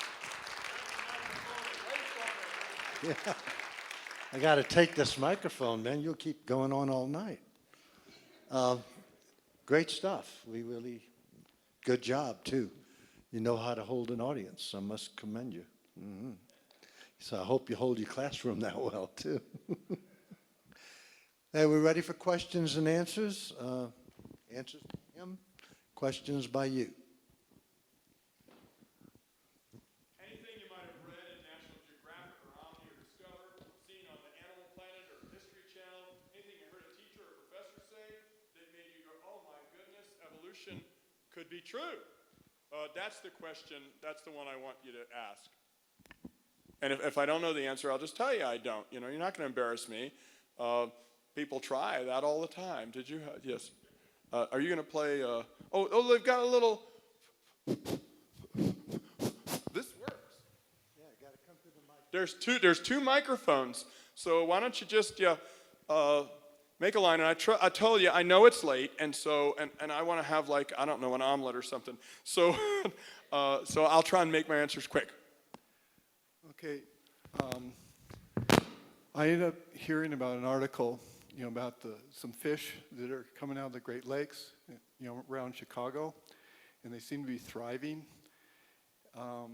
And they were all concerned about that because they seem to be deformed and not as good at fish as what they once were. So then they started cleaning up the water that was coming out of the lake, and the fish started not surviving very well, and their predecessors started to thrive better because they were more efficient at eating the food that was available. Had you heard of that, or is that something that you can use to kind of talk about evolution? Or Well, that sounds like natural selection. Kind of like evolutionists will try and say that sickle cell anemia is an invention of evolution to help make humans immune to malaria.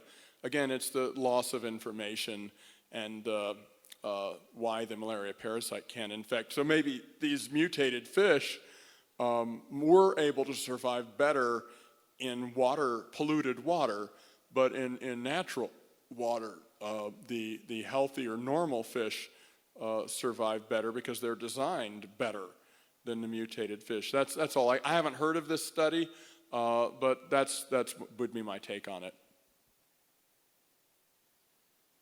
See, I told you I was going to try and be short.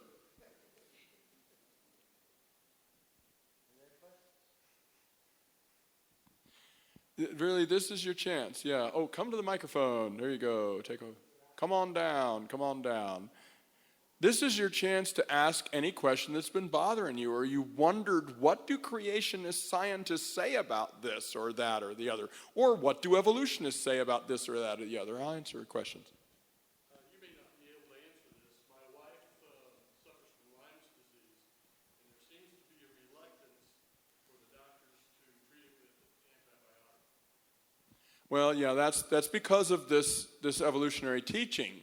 And like I said, Lyme disease is it's chronic, and it's very painful, and I mean it can cause kind of lupus-like symptoms, for goodness sake, organ damage like strep throat, like streptococcus could cause. I think that somebody like that, and if it was me, I'd just tell them I want a battery of antibiotics. I want 5 antibiotics at once, and if they say it's illegal, I don't know, I'll go to Mexico on a vacation and have some doctors do it for me there. I I think they're reluctant because they just think antibiotics are being overused, and the whole mythology, which you saw, is that if we overuse antibiotics, if we put our best foot forward now, we'll lose it, and these bacteria will just become immune to everything we've got. And the presupposition and the posit is that if we use a lot of antibiotics a lot, then the bacteria will become immune to them all. That they can. The fact of the matter is they can't become immune to them all. They can't do that.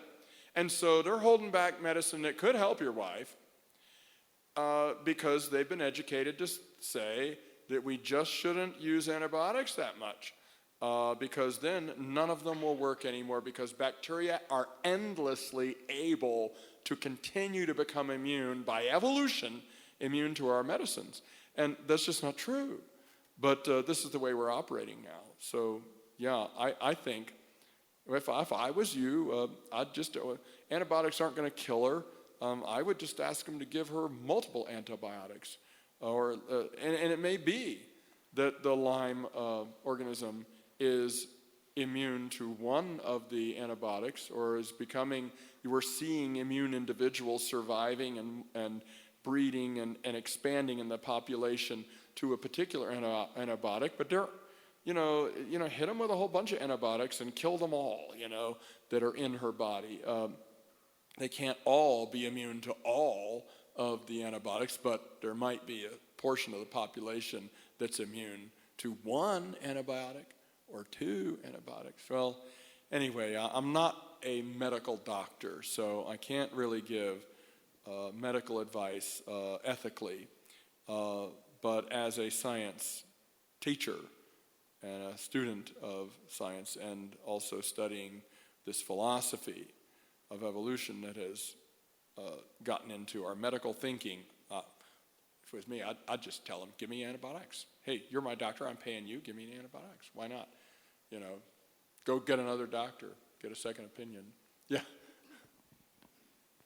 Having to do with Lyme disease, it developed or was discovered fairly recently. Is there any evidence in science that it was mutated or put together somehow from human cause? Or was it just something that we were unaware of? Well, like the idea that the federal government actually created the AIDS virus or something like that it was created in a lab on purpose? Or is that the kind of thing you're asking? There are questions about, because Lyme disease is becoming more of a, part of the population. So is there any kind of science that you've heard of or read of that there could have been anything that would combine something together, different entities together? Or are you saying, is there any solid science afoot these days for combating it more effectively? Is that what you're asking? Or that for purpose of maybe eliminating humans or weakening humans. Or you're thinking that somebody created Lyme disease to weaken humans? To put things together. You're calling it an organism. So. Well, it's a germ. Mm-hmm. Yeah. So it's an organism. It's alive. It's not like a prion, which is just a little that causes mad cow disease. It's just a little string of protein that's evil. A virus is almost just an evil protein. It's still debate whether they're really alive or not. I forget if Lyme is bacterial or viral. I think that it's bacterial, but I don't remember. But either way, it's a contagion. It's a pathogen, a disease-causing organism. So it is an organism. I personally would doubt that Lyme was actually created in a lab and set loose on purpose by somebody. We can do genetic engineering on bacteria to make them do certain things. Like Lisola said, we've got bacteria making human growth hormone, making human insulin, making lactase. for people. We can do a lot of things, but I can't really comment in an informed way on whether somebody has deliberately created diseases and set them loose on the human race. I just don't know. And I tend to be very standoffish about conspiracy theories because I just don't know if anybody is actually interested in doing something that horrible in the first place, although people do create computer viruses and set them loose too. I'm just really not, I really don't know. It was just of interest to know if there was a possibility of something like that. So I suppose it's possible. My second question is that I am O negative, so I am a universal donor. I also heal more quickly than other people do. Like Wolverine, yeah. Yeah, I mean, and I also really do not like antibiotics. I kind of attack anything that comes into me, but I do heal very quickly. So there's a question in that. On the other hand, I would like to be like that little bacteria that shoots out stuff to settle things down. I would like to be able to do that, and I'm saying in prayer, that's what I do.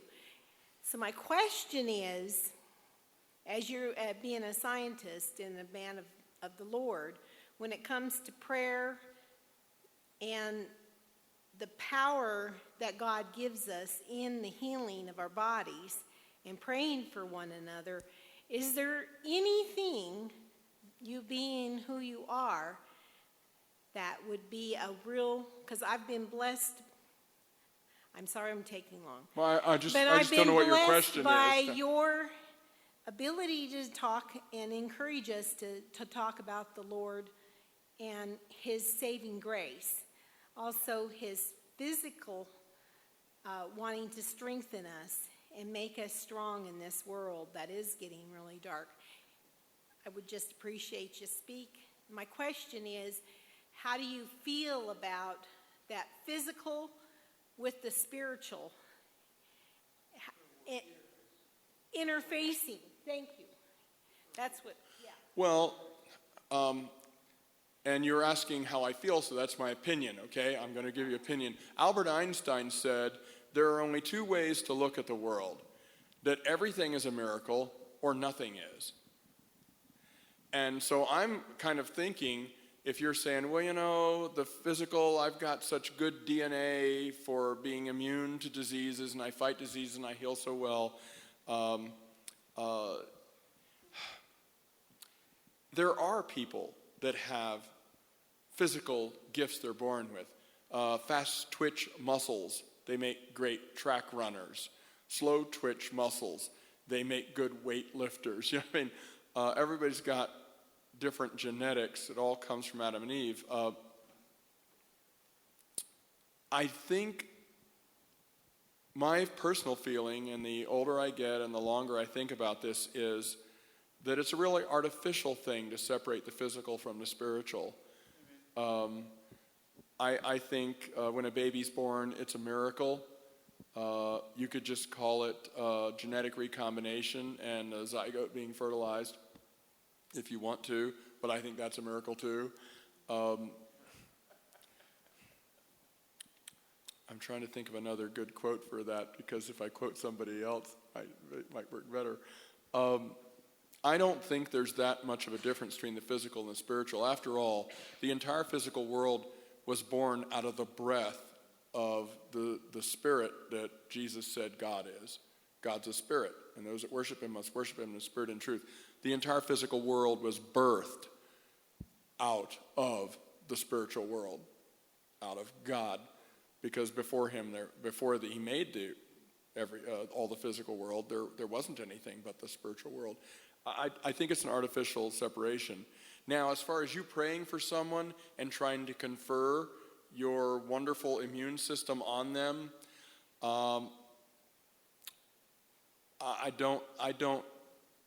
I see you praying for people to get healed and all that, and maybe you don't really have DNA for this. Maybe you have a special grace of God on you for being resistant. That could be. Moses was 120 years old, but his natural force was not abated and his eyes were not dim. That was not natural, even in those days, to be that in good a shape at 120 when he died. But I don't think you can pray for your DNA to go into other people like plasmid transfer. And the genetics would be so complex. It wouldn't just be one gene to gene splice into somebody else. It'd probably be not only many genes, but master regulatory genes that control other genes. And it would be a crisscross spiderweb maze of networked interact. I think that kind of thing is probably too complex for any of us to even attempt at these days in genetic engineering as far as it has gone. But you know, when God told Moses to throw the branch into the bitter waters and it made them sweet, was that because it was, I don't know, a cinnamon branch, or God knew what branch would actually neutralize the bitterness of the waters, or whether it was symbolic and when he threw the branch in and God did a spiritual whammy on the waters to make them better?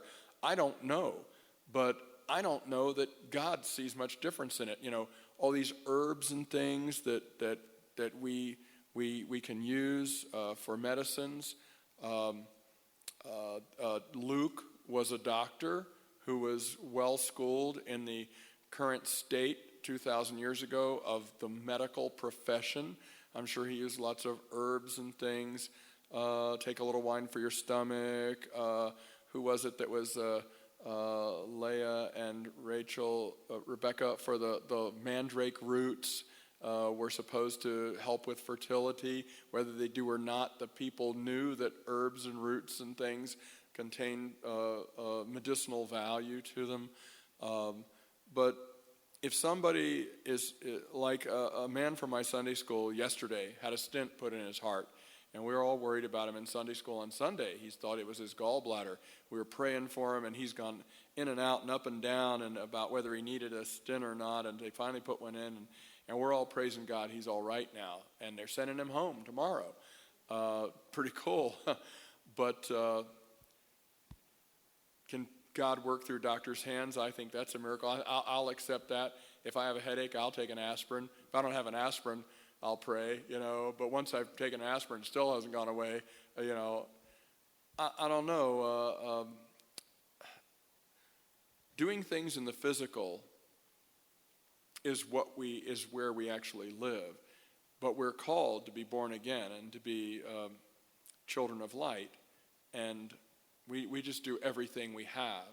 We have the mercies of Christ, the blessings of Christ. We have the mind of God, the mind of Christ. And so we can pray, but we can also take medicine. We can pray for people to be healed. We can also, give them a neck massage if they have hurt their neck. And you can give them a cold glass of water. Instead of saying be warm and fed, we give them clothes and feed them. It's a philosophical and interesting question, but I don't really understand the entire spiritual world then and its connection. But I do think that we think of the two as more separate than they really are. So you did ask my opinion, and that's it.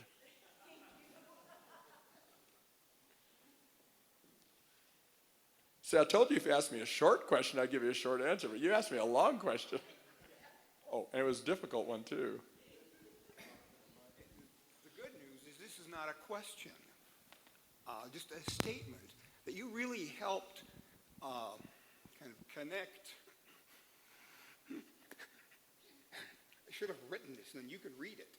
But help connect the dots more on the nature of what we're facing.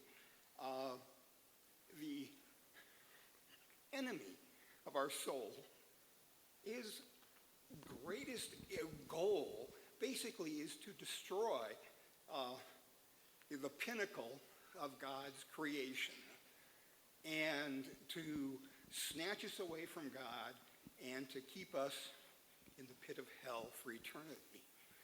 And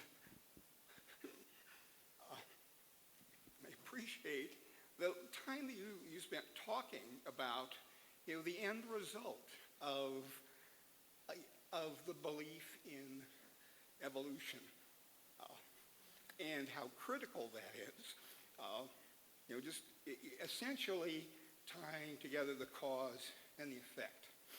Believing in evolution sends people to hell. And I guess for me, it just kind of nails down a little bit stronger the need for being committed to talking to people at whatever level and whatever those encounters are about creation, versus evolution. And I appreciate you coming. Hey, thank you so much, brother. I think you're right. We do need to talk to people. Unless you have the calling of an evangelist, you're probably not going to talk to everybody you meet about Jesus. Some people do. But it's when that still small voice taps you on the shoulder and says, hey, this person you're sitting next to, you need to talk to them. And we have plenty of opportunities that pass through our mind and heart, and then we're challenged with whether we're going to obey the prompting of God's Holy Spirit or not. We will get chances to do that. Like I said, you're probably not doing that full time with everybody you meet unless God has given you the gift of the calling of an evangelist. But we are still supposed to all be doing the work of an evangelist. But when you'll know it if you're open to God, when it's time for you to speak. And thank you for affirming to me that this was effective. My gift from God is teaching, and like I said, I was just laying it all out there for you in a way that if the teaching skill is working through me, it's easier to see than if I hadn't broken it down for you. Thank you, brother. Thank you. There's an eminent doctor by the name of Paul Farmer, done a lot of research in Haiti, well regarded by CDC. He started talking about drug-resistant TB like a decade ago. And after hearing your talk, I'm wondering, really isn't every disease drug-resistant? It's just that he's thrown out a false fear there. They're all drug-resistant. They're just, but that doesn't matter because we can always come up. You're saying we can attack diseases with alternative antibiotics. It doesn't matter that they're drug resistant. Can you address that? Well, it does matter if you're trying to use penicillin on a penicillin-resistant bacterium. But to think that all bacteria can be immune to that it's endless how much they can adapt, that's just not true. Now, if evolution was true, it'd be true. But we don't see it actually happening that way. But doctors are acting like that is true, and it could happen that none of our drugs will work on any germ anymore because evolution is true. So what I'm saying is it's a false fear, but it is true that all of the TB bacteria that are susceptible to the antibiotics will all die. And if we kill all the TB germs in the whole world, well, fine. But there might still be some that we're already immune to the drugs, the new drugs that we've invented, and the old drugs that we've invented, and there's just a little bit of them left. But they can then fill the niche that the other ones filled. They can infect everybody. See, the old versions of the bacteria were taking up space. We're taking up the carrying capacity of the host's people's lungs.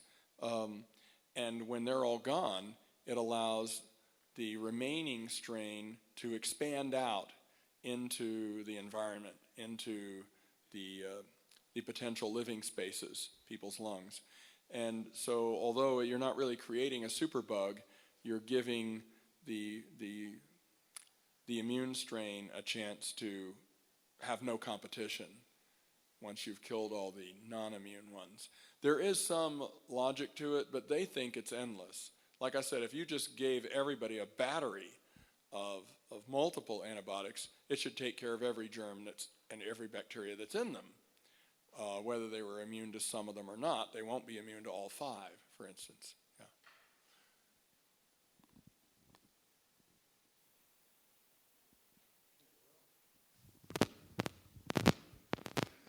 Well, I suppose thank you very much again.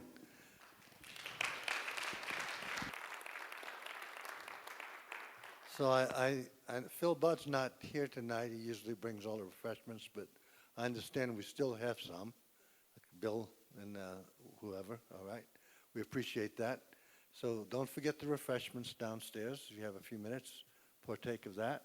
And he'll get to Perkins to eat something eventually. And we want to appreciate Dr. Jackson again. And remind you that our next month meeting is on schedule for the second Friday of next February. And Kurt Wise is going to be speaking here. I think it's been a long time since Kurt has, I wasn't here when Kurt spoke, I know that. So he's going to be speaking here to us, and the topic is interesting. So come one, come all. And till then, good night, God bless.